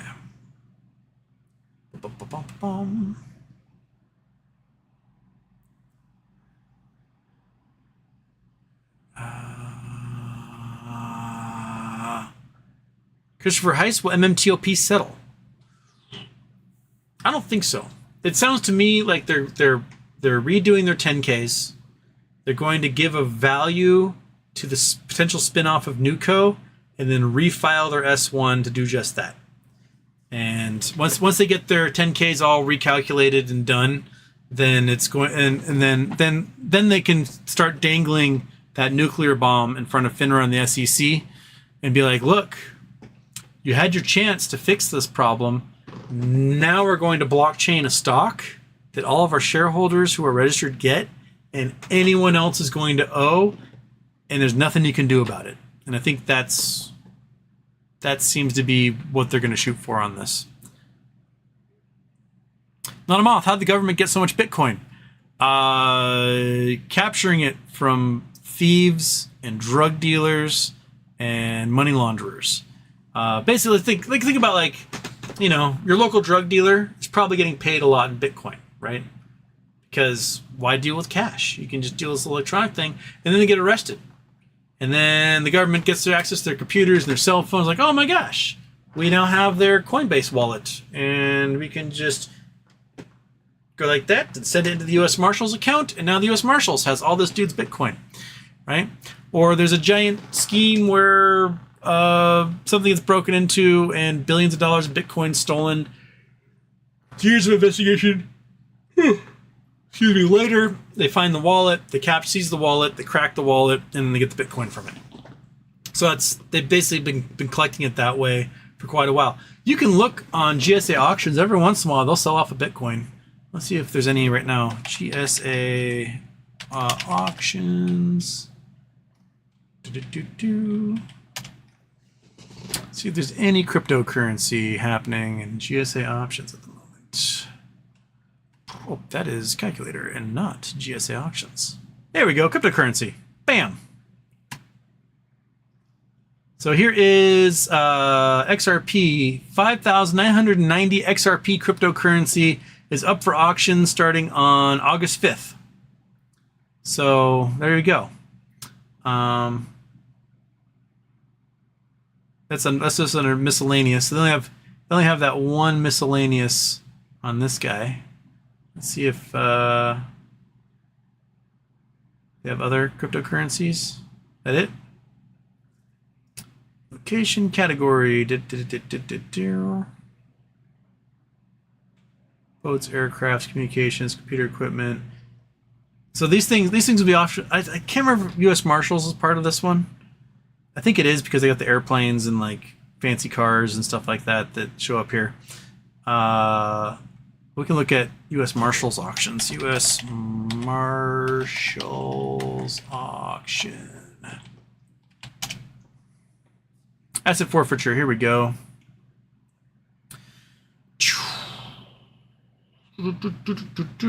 Contact info. Real property. Personal property.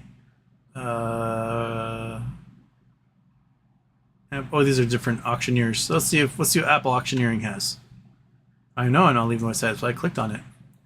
All right. Do they have current auctions? Bam. Apple towing, Apple towing, Apple towing, Apple towing, Apple towing. Salvage dealer. Okay, it looks like Apple just does cars and things. Whoops. Gaston Sheehan Auctions. Are you just also cars? Okay, we got rings and stuff, so lots of seized property here. I would not doubt if there might be some Bitcoin and things in here. Do we have... how do I search for crypto? Search. That is not search bar. Where's it? Search. Oh, it's a long search bar. Okay. Crypto. Whoops. Crypto. I cannot write to save my life. Crypto. There we go. 101. No lots found. Well, they don't have any crypto going. Maybe Bitcoin. BTC. Bitcoin. Nope. Might just be on the GSA website. But they do pop up. There was I looked a few weeks ago. There was someone who had like 20 Bitcoin up and it went for a screaming deal compared to what it was on the market. But yeah, that's how they sell it, is through those auction sites. There you go.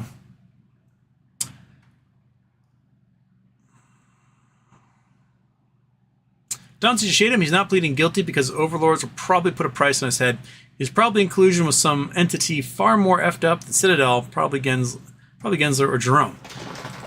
I don't know if he was with those guys, but if he's with these short hedge funds, a lot of the money behind short hedge funds is coming from overseas, from really unscrupulous people.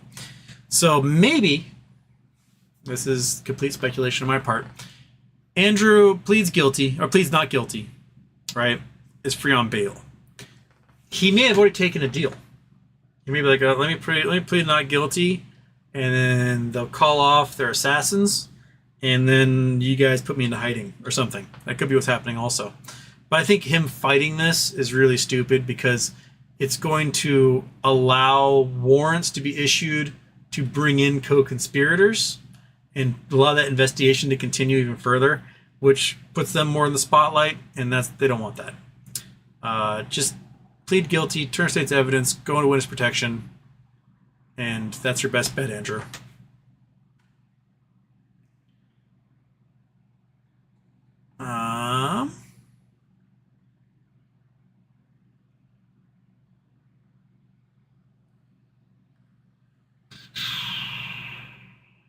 Look about 2024. oh crap! There goes. All right. Brendan Wells is here. Ben S. Houston. It has been such an interesting summer so far with the GME saga. I watch when I can and rarely catch you streaming live. Anyways, good stuff. Keep it up. I'll donate soon. I promise. I just moved. That's okay. We just need $227. And then this little thing right here. So $273? $273. And this thing gets another bacon cheddar. You don't want her starving, right? You want her bacon cheddaring. She deserves it. Look at that butt. That butt deserves all the bacon cheddar booty foodie you can get.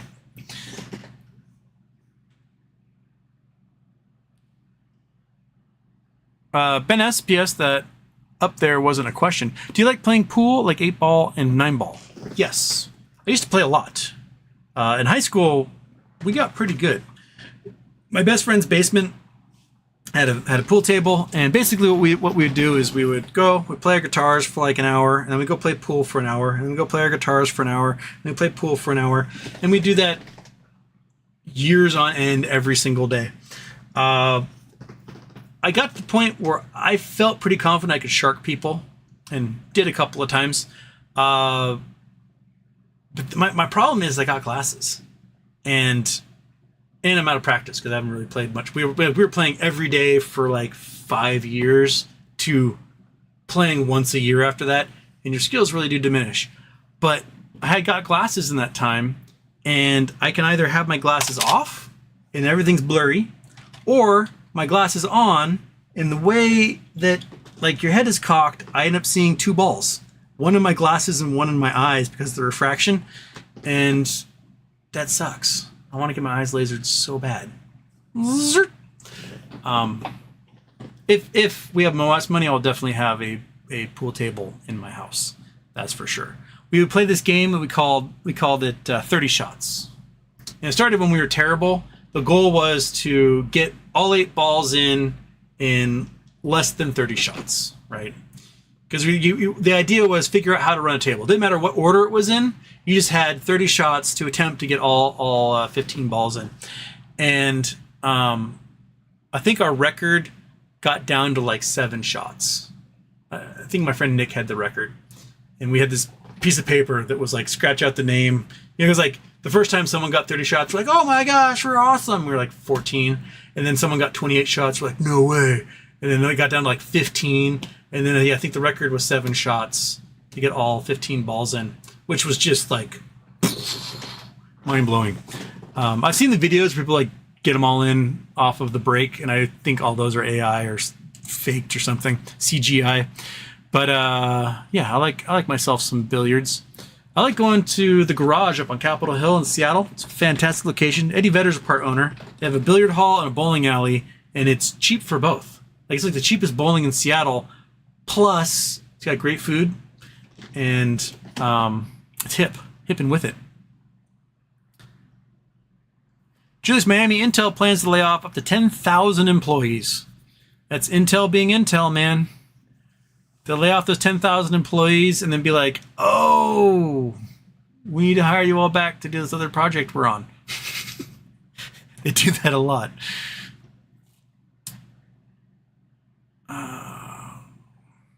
Ben S. Yo, Houston, that $5, that was me. Okay, I got Ben S. here. Ben S. 5 dinero. All right.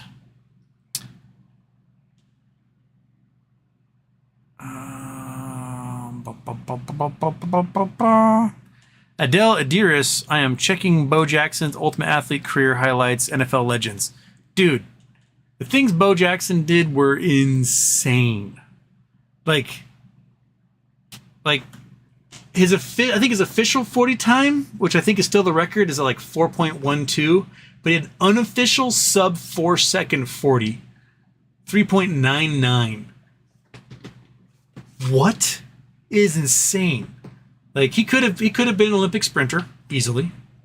He ran Olympic qualifying time when he was like 12 years old. His biography.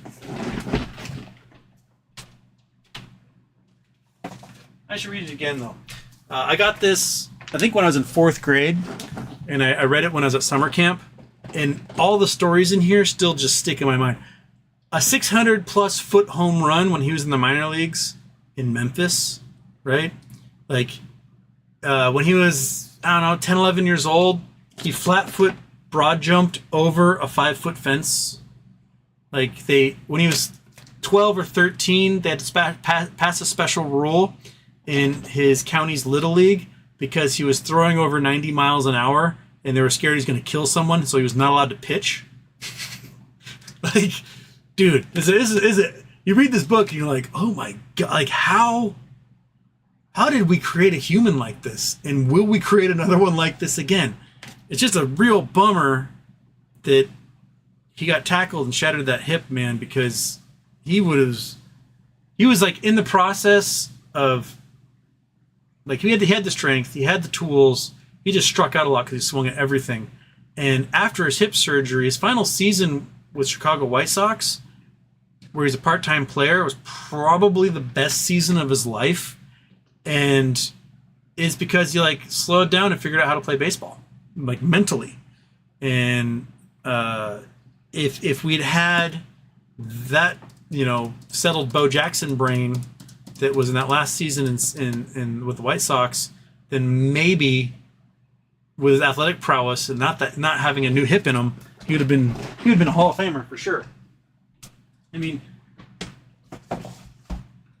people like to talk about, he never rushed for more than 700 yards in a season. It's because he missed half the season because he was playing baseball every year, right? This is a dude who ran for 6.6 yards per carry off of no training. He's went from baseball to football and dominated for like the second half of the season he was in every year.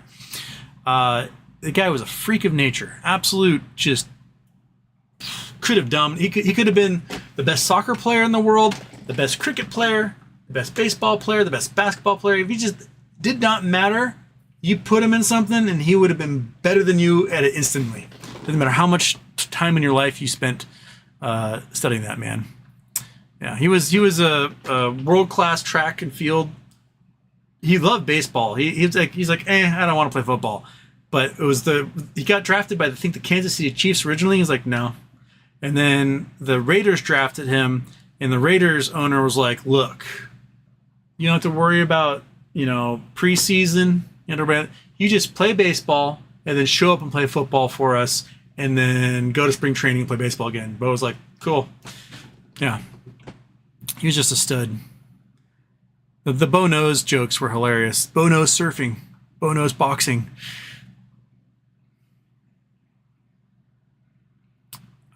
Fred Jones. This is why I hate public education. You force people to learn or attempt to learn something like math, and when people don't get it and need a little extra help, public education labels them dumb and puts them in a special needs class. It's interesting. Like, it happens with the smart kids too, right? The smart kids, you're in the gifted class, which really isn't, you aren't doing usually much different than the other kids. You're doing the same stuff. It's just that they don't want you making the other kids feel dumb. Does that make sense? Like, you're learning the same stuff at almost the same pace, but it's easier to remove you from the course and put you with the other kids who are like ADD and autodictats than it is to like worry about like the kid who like finishes test, turns it in, and is like the entire time, right? It's a weird system, and we have to educate people. We do, and so what we try to focus on is educating sort of the mean, and the outliers. Well, they take special budgeting. Like, we got the super smart kids over here. We can take some of them, put them a grade or two ahead, put them in some other classes that are advanced, and have them go from there. We got the kids who need extra help. well, we're just going to label them dumb and have them just like finger paint over here. When what we need is we need the education that's specialized, and then we need to be able to cater to the needs of these folks. Because a lot of these folks who are on the dumb side, they do have issues of dyslexia, ADHD, other behavioral components, and the fact that like they turn 25 and their prefrontal cortex finally develops. They go, oh, and they become these like functional human beings all of a sudden.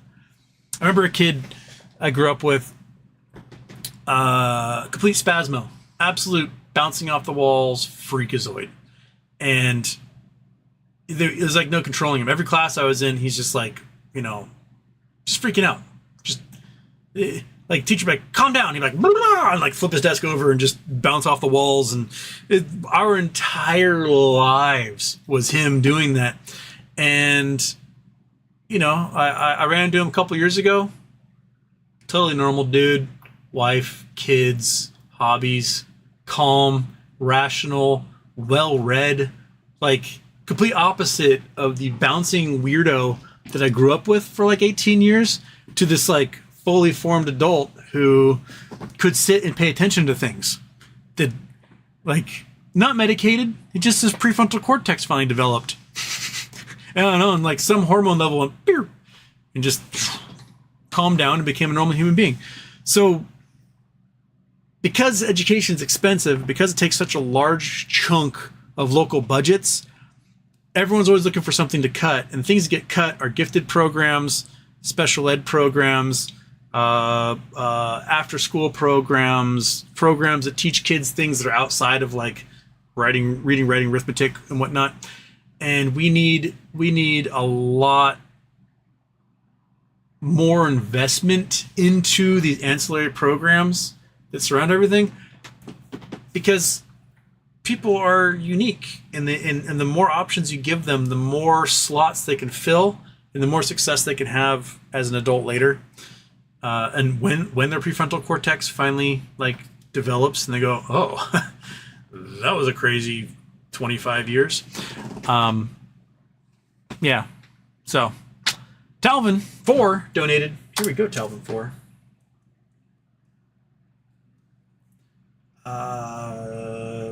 Boom, boom. Where are we? We're at 1,747, so $253 to go for Monkey Butt to get another treat. Of course, to raffle off another 50-cent wish item. Right now we're at 2 50-cent wish items. Let's get to that third one if we can. $253 to go. Ooh, baby.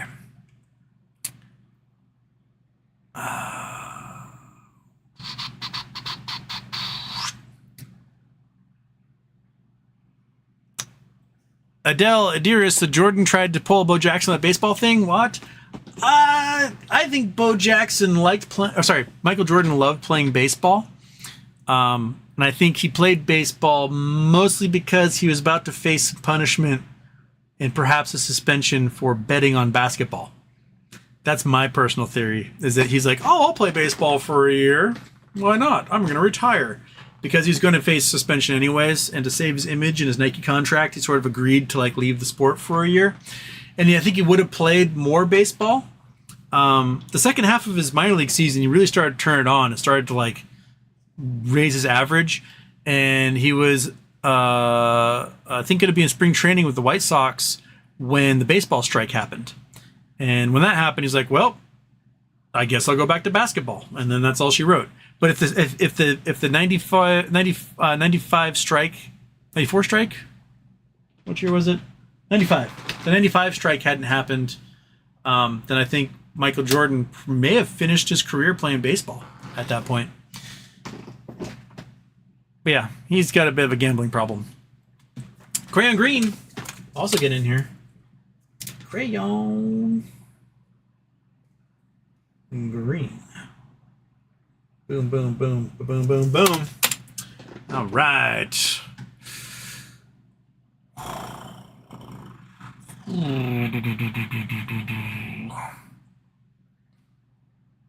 Adele Adiris is here.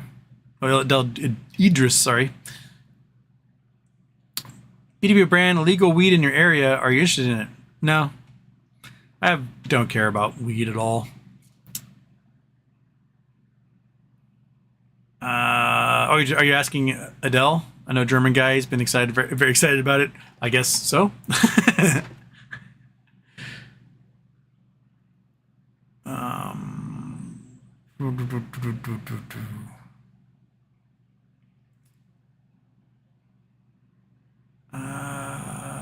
GDC for August Charity Tuesday. You should do an anti-Nazi charity, Southern Poverty Law Center. We can probably do that.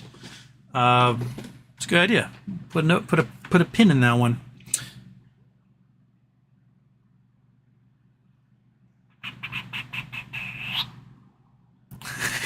It's after midnight and Adele's drunk. Adele or Idle? And wish me happy birthday as well. Jace asks, is GameStop going to go up or down? It will go up again eventually, but I don't know how long this little down push is going to be.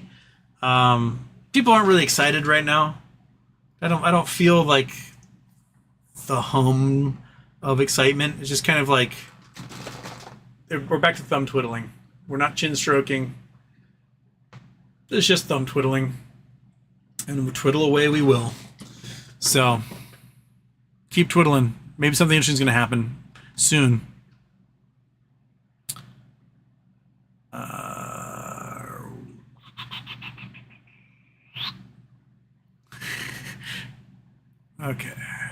Okay. Where the chat just reset on me. Now I've got to. Pacific Northwest Texan, ever been to underground nuclear missile silos out in your neck of the woods? No. I know where a lot of them were, and I wish I had spelunked in some of them before they got destroyed or filled in. Here on the island, we have a whole bunch. Might as well bring up ye old Google Earth here. We like Google Earthing it, don't we? Boom. Boom. Where are we? Oh yeah, we're in Saudi Arabia. So there are Nike missile silos all over the place out here. Nike missile systems were this idea that if long-range bombers or ICBMs are coming towards the United States, you launch a whole bunch of your own nuclear missiles up into the sky and you blow them up. And then by blowing them up, you end up detonating the ones high in the atmosphere. So you have to, it saves all the stuff down below and just rains down fallout on everybody. But here I am on Bainbridge. We had several. Here in Eagledale, there's Eagledale Park, which is right here. Eagledale Park. This guy, there was a Nike missile silo here. Now it's a little public park with a playground and a little covered area to have picnics. And there was one at Strawberry Hill Park, which is right in here. Here's Strawberry Hill Park. Strawberry Hill. The nuclear missile silo is actually right where the skate park is now. Basically, they took the top of the missile silo. They filled in the missile silo and then made a skate pool inside of it. And this is where I played my Little League games growing up until I was about 10, 12. About 10. I played Little League games on these fields. And Pee Wee football's also played there. And then there was a whole bunch at Battle Point Park here. This is Battle Point Park. And this is where we played. These are full-size baseball fields, so we played Babe Ruth and stuff here. But this here, the Battle Point Astronomical Association, this was a work facility. It's a big, giant concrete, indestructible building. And this was where they worked on, the rocket engines and stuff. So there were silos all over the place here. And this building here, the old transmitter building, this was where they cracked the Japanese code during World War II. So some historical references here. The radio tower where they cracked the code was over here at Fort Ward, which was an army base, and they had a giant radio tower. And the radio tower sent their broadcast to the transmission building here, which then they had the code crackers all inside, and they cracked the code to the Japanese. Pretty interesting stuff. But all over the Northwest, they're everywhere. There was up here in Kingston. They just built a whole development on the site. It would have been, so come down, turn there. Yeah. I think it's I think it's in here is where it used to be. There used to be like a park somewhere along here. Where is? Turn that corner, go past that intersection, head in. Oh no, sorry, it's here. So this park is Village Green Park. They had Nike missile silos where they built the Walmart in Paulsbo. Okay, across the bridge, Paulsbo. Here we go. So there's a big Walmart out here.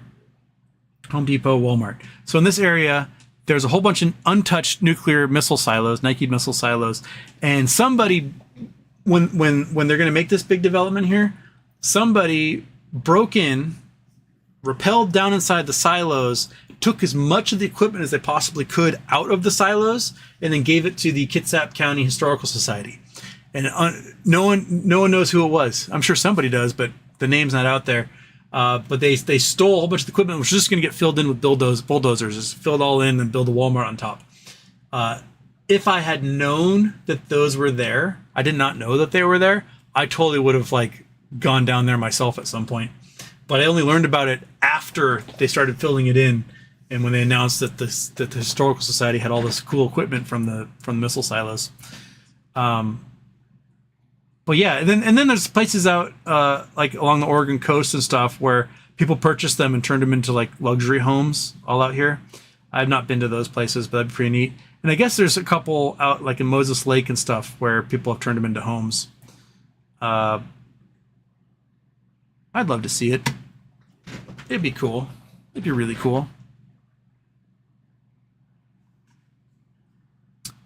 Where am I on our donations, Monkey? We're at $1,783, Monkey. So that's $217, and Monkey gets another treat. We'll go. I don't know how much longer my voice is going to last. Let's see if we can go until we get at least $2,000. It'd be nice to get $2,000, wouldn't it? Nice round number. Just 2,000. And that'd be just right. Okay.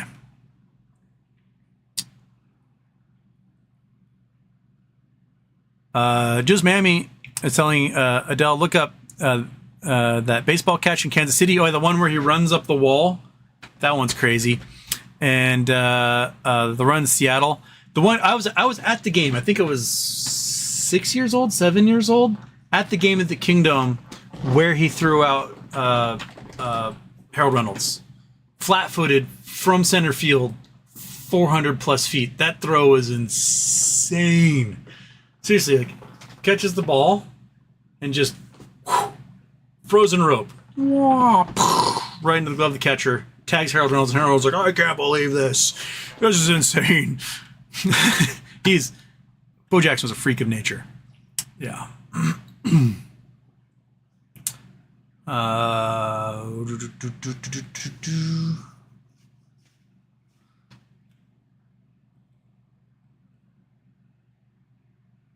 Crypto protection, covert bacon cheddar to LASIK.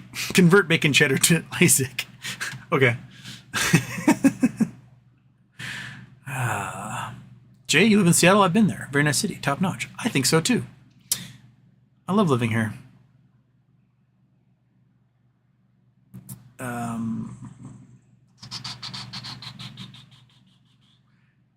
He was a train and a bull at the same time. Pretty much. Yeah. Did you send it? Charge $5 for my credit card? Not sure why. Probably YouTube app. Send me the little receipt thingy and I'll add you on there, Peachy Sunday. And Dunce, your stadium's got to roll. See ya, buddy.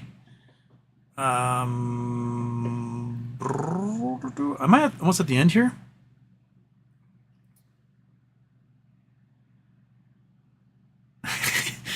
Adele's going down the Bo Jackson rabbit hole for sure right now.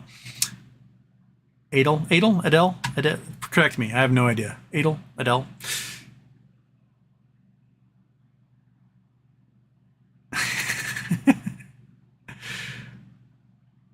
Okay. Adele says, why I learned about Bo at my 47-year-old, as a 47-year-old. Thank you, Wade and audience. Bo was incredible. And his career is only a couple years long before he broke his hip. Like seriously, I remember watching that game, watching him get tackled from like behind, and just they landed on his back and he just went down and just went the hip. Dude. Man, Bo. Just imagine what could have been if Bo had played until he was like 40 years old. Holy smokes, the numbers he would have had. Just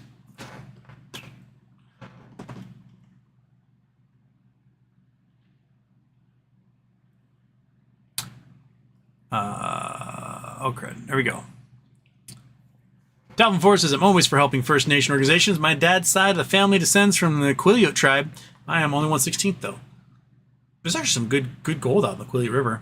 Well, excellent. Yeah, we're helping the First Nations folks here. We're at $1,783 for the First Nations Development Institute. Like, good job, everyone. We can do it. We can do it. Like, let's in 15 minutes. Let's just do $217, and Mike can get a treat, and I can rest my voice. And you know, we're already successful, but we're just gonna push the envelope a little bit because the floor dog, maybe she just left entirely. She's like, I'm out of here. I'm not getting any treats. I'm gone. She's gone. She's out.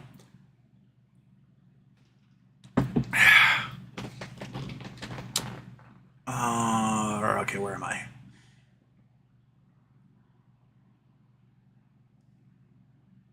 T-Doc 119. Remember Michael Jordan got crushed in the GME short way back when? Yeah. Was it $500 million that Plotkin lost of Michael Jordan's money, to the point where Plotkin basically had to buy the Charlotte Hornets from Michael Jordan to make up for it?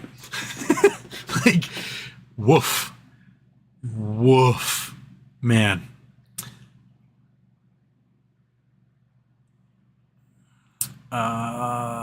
Jay says Margie Taylor Greene bought CrowdStrike right before the downturn. Oof. Oh, Marjorie. That was a poor move. Jay says RC tweets a risk to people wanting to shop at GameStop. Yes. I mean, I think you can learn from Elon Musk in this respect.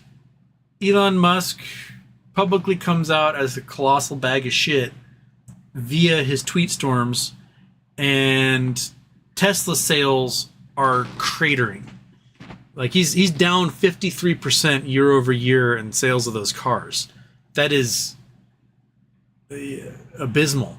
Like you don't come back from that as an auto company, especially when your designs are aging and have not been updated. Like other legacy car companies, they have a system in place that allows them to quickly do updates to their vehicles.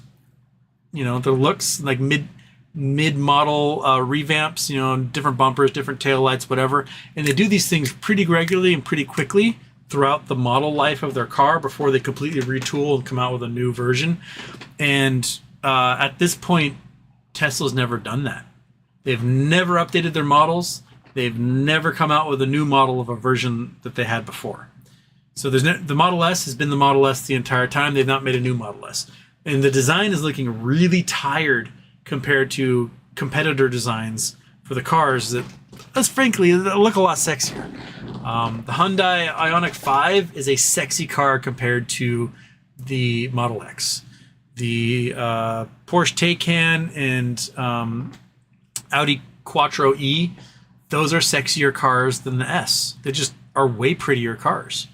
And they can get updated and tweaked way more regularly on their assembly line than anything that's happened with Tesla at this point. So if you have a CEO who's putting everyone off of their product because folks don't want to be seen as like an Elon Musk fan in the first place, combined with the fact that you are not updating your models, you're gonna be just toast here.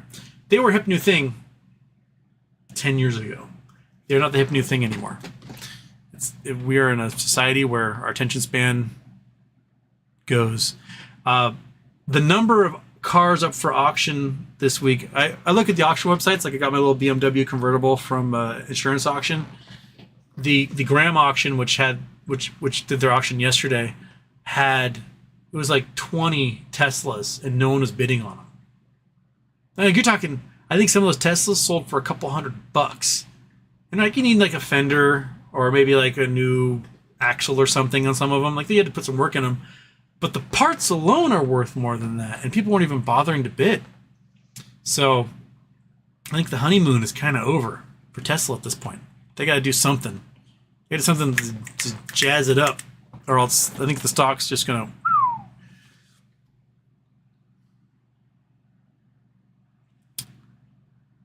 Peter Brand, I don't have any interest in mind-altering substances. It's all around me here, though. I smell it most daily.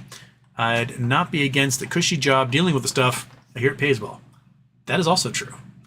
But you just do have to smell it all the time.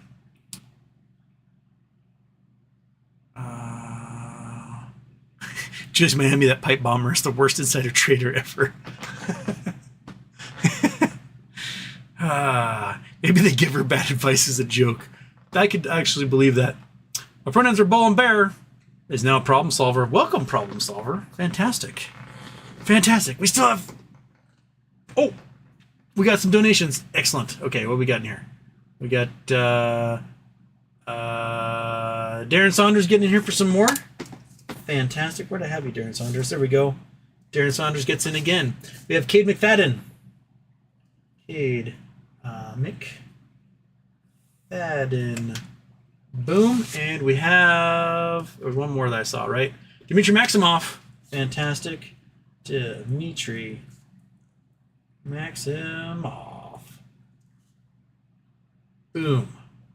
So now we are $157 away from $2,000 from doubling...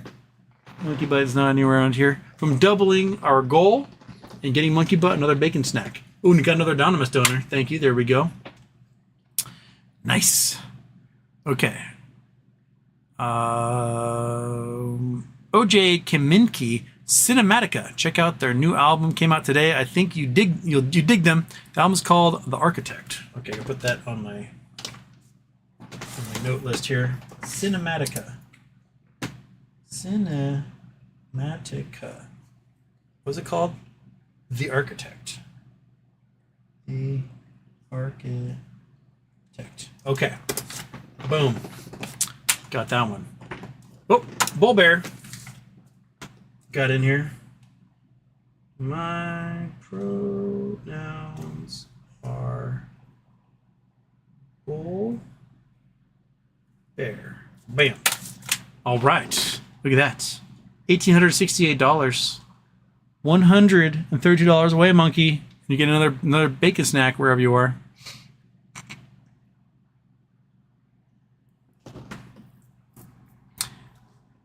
Adel says, great music band name. Cinematica? I think it's pretty good name right there.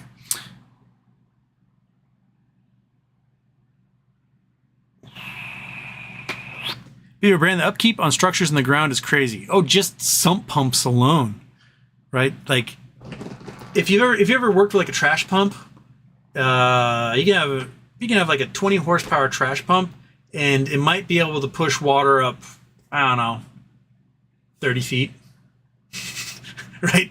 So if you are in the bottom of a mine or in the bottom of a big silo and you've got groundwater seeping in, you have to pump that stuff out. And the amount of horsepower energy it takes to pump something up and out 100 feet is just mind-boggling. So yeah, the amount of money that has to be spent on that stuff is pretty crazy. You are right. Augie, Houston. Great story about buck naked in Hawaii. Do you know it's illegal to laugh out loud in Hawaii? You have to keep your laugh a low ha. Man. Oh. Peter Brand, just a hole you put money in. Yes. Boy, the Dodgers load up. Uh-oh. What the Dodgers do in the midseasons trade. MLB trade rumors.com. Oops. Oh, because I didn't put it. MLB trade rumors.com. Dodgers acquire Jack Flaherty. Uh-oh. Dodgers and Tigers in agreement sending right-hander Jack Flaherty to Los Angeles. Reports Evan Princewood. And they received catcher first baseman Theron Lozano and shortstop Trey Sweeney.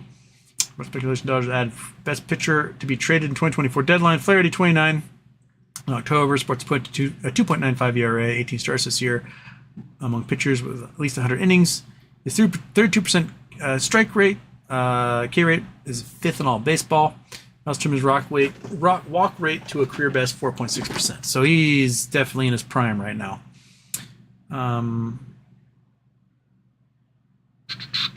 Yeah, Yoshinobu's on the injured list. Let's see here. What else is happening? Oops, that is. There we go. What else we got in here? Teams. Let's see if the Mariners managed to do anything today.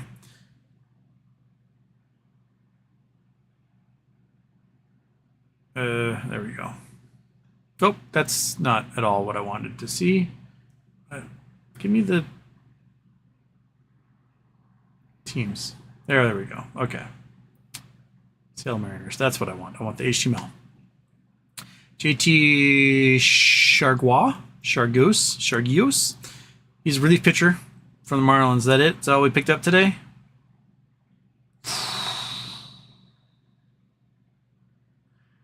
We need some Mariners outright. Chris Davinsky. I have no idea who that is. Sent outright Tacoma. Okay. Whatever. Some pitcher we didn't use. Justin Turner was an okay pickup. He's old. The Mariners need one more bat. They have just a few hours. They need one more bat. It needs to be somebody who can get on base plus slugging more than 850 to get us there. Come on, Mariners. Come on, you can do this. You can get just one bat. Just one. Just a Pete Alonso or someone like that. Just get him in there, have him crush some home runs, get some RBIs. So we need to get runs in. We got enough pitching that if we can score 4 runs a game, the Mariners are going to win the World Series. But if they can't score 4 runs a game, well, there you have it. Okay. Well, no updates for... We still need $132. Get $2,000. Nice, round, even. Do the next few minutes. There is 193 of you in here. If everyone donated $1.25, $1.25, each one of you donated $1.25, we would crush that. It was just $1, just $1. Everyone just jumps in, donates $1 right now, is watching. We will get to $2,000. Monkey Butt will get another snack. We will be able to raffle off a third 50-cent wish item. Boom, boom, boom. And we can say we raised $2,000 for something, right? Let's see what we can do. Let's see.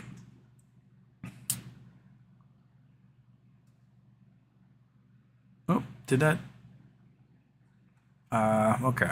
Where'd it go? Okay. That's the Dodgers thing. GDC, imagine being in Auburn in the 1980s. Bo, Charles Barkley, and Frank Thomas, not all at the same time, but close. Frank Thomas also was a friggin' monster at Auburn. Holy smokes. Yeah. Adele, Bo Jackson wall run equivalent in European soccer would be Johan Cruyff wonder goal against Atletico Madrid. But man, I don't know that particular one. I'm sure it's amazing. Colin was just talking about the Tesla designs the other night. Really hurting in the looks department compared to what's out there now. Yeah, really boring. They're boring designs for their cars. Cybertruck, you know, love it or hate it. I kind of think it's ugly, but people who love it really love it. But yeah, they're just not. You know, they were interesting 10 years ago. They're really dated now. It's like buying a house that has, you know, like olive green fixtures, brown countertops, right? Like you're like, oh, this is dated. They're getting to be in the dated zone.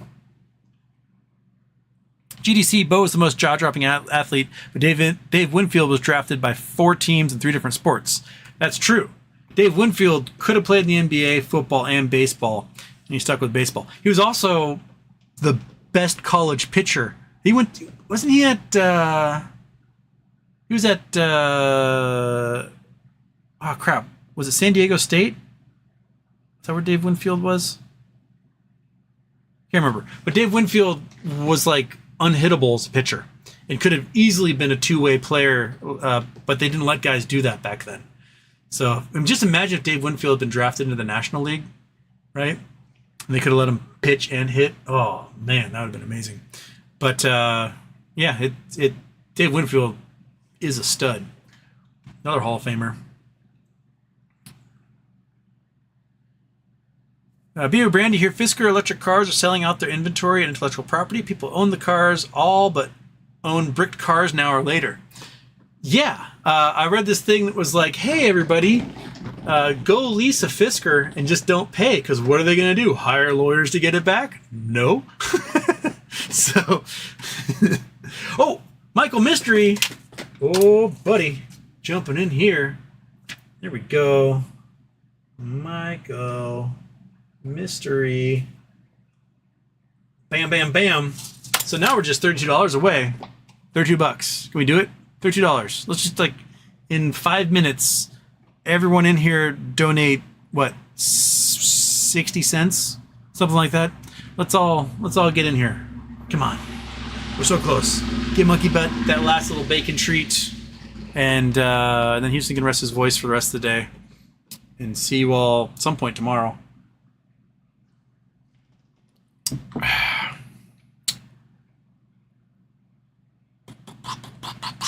Yeah, Fisker was trying to get a buyer. Nissan was interested in Fisker, and I guess they were like, no.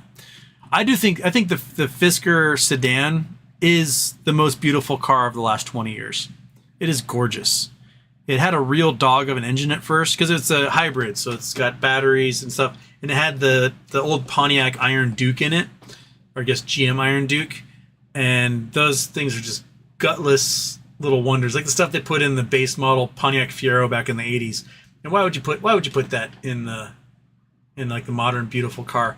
So I know a lot of people, they got the Fiskers, which are gorgeous, had electrical problems like nobody's business, and then they would just take that little crappy GM motor out and put in like a Chevy LS, and then they'd haul ass. They actually go the speed that they look, but they are the prettiest car of the last 20 years. And it's a real bummer that they just really couldn't figure out how to be a car company. They're pretty. So pretty. Oh, Nico Daru. We got a whole bunch of nickel and dimers in here helping out. Okay, so we got Rose Moon. Rose Moon with a little bit. Shin. Oops, got put another H in there. All right. Shin with a little bit. And we got Nico Daru. Nico Daru with some Canadian money. Jay Geyser. Jay Geyser with a little bit. Okay, we're $20 away. We're $20 away from a nice round $2,000 for the First Nations Development Institute. And a treat for Monkey Butt, and a third item to raffle off for our Charity Tuesday. We're so close. We're so close. There's 189 of you in here. 189 of you. We can get $20 out of that, right, Monkey? Right, Monkey Butt? Can we get $20 out of that? Huh? You're back. You're back here. Come on. You're back. You're ready for it? Look at this dog. She knew we're getting close to the end. She had to come back and get ready, because she knows that someone's going to jump in. And there's Julius Miami as the hero. A nice even $2,000. Oh my goodness. Okay, I got to go back to where... There we go. Boom, we did it. Yay! Oh, yeah? Did you get one more? We're going to raffle off 3 items. Next show. Oh yeah, I got that. She got it, that one quick. She was on it like Blue Bonnet.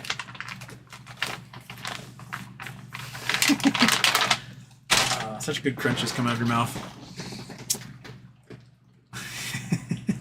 Yay! All right. Okay.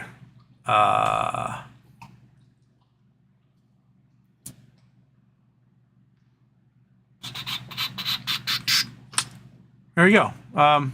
Yeah, we're there. Houston owes me. I do owe you. I owe you a lot. I might try. Speaking of owing you, and I don't know, hanging out and buying dinner or whatever. I might try to be in Miami next February for the Real Screen Summit and hopefully sell my TV show again. Do that one maybe instead of Banff because I've never done Real Screen. I'm gonna have to like put together some money to do that because it's expensive. I have to like, you know, not just buy the $2,000 ticket to go to Real Screen, but then, you know, a place to stay and all that stuff. So fingers crossed. We'll see if I can make that happen. I think it's like the first week of February. So yeah.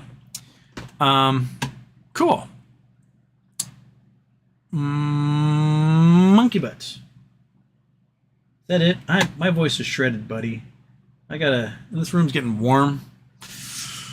The weather's been a little so there's been no outside shows to do, but it's still kind of humid and warm. And what's that thing telling me?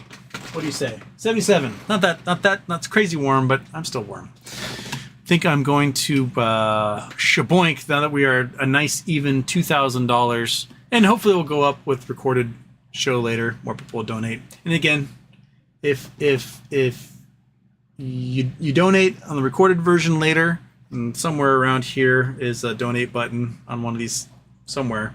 Just send me the receipt, a little screenshot. Let me know, and I will add you to the raffle list, and we'll do all right. Cool. All right. Tomorrow, I've still got family in town, so we're doing lots of stuff tomorrow. I don't know if I'll have a chance to get to a show. If I do, it might be a late night show. So keep your eyes peeled for an after dark. If I don't get a chance to do a show tomorrow, I'll try to do one Thursday as a makeup, and we'll go from there. Right? Cool. You good, Monkey? I'm good. Let's Charity Tuesday out of here. Oh, Bull Bear's donating one more. I'll write that down. Bam. Let's get started.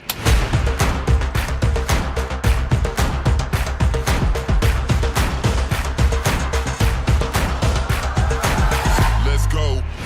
Houston, we have a problem.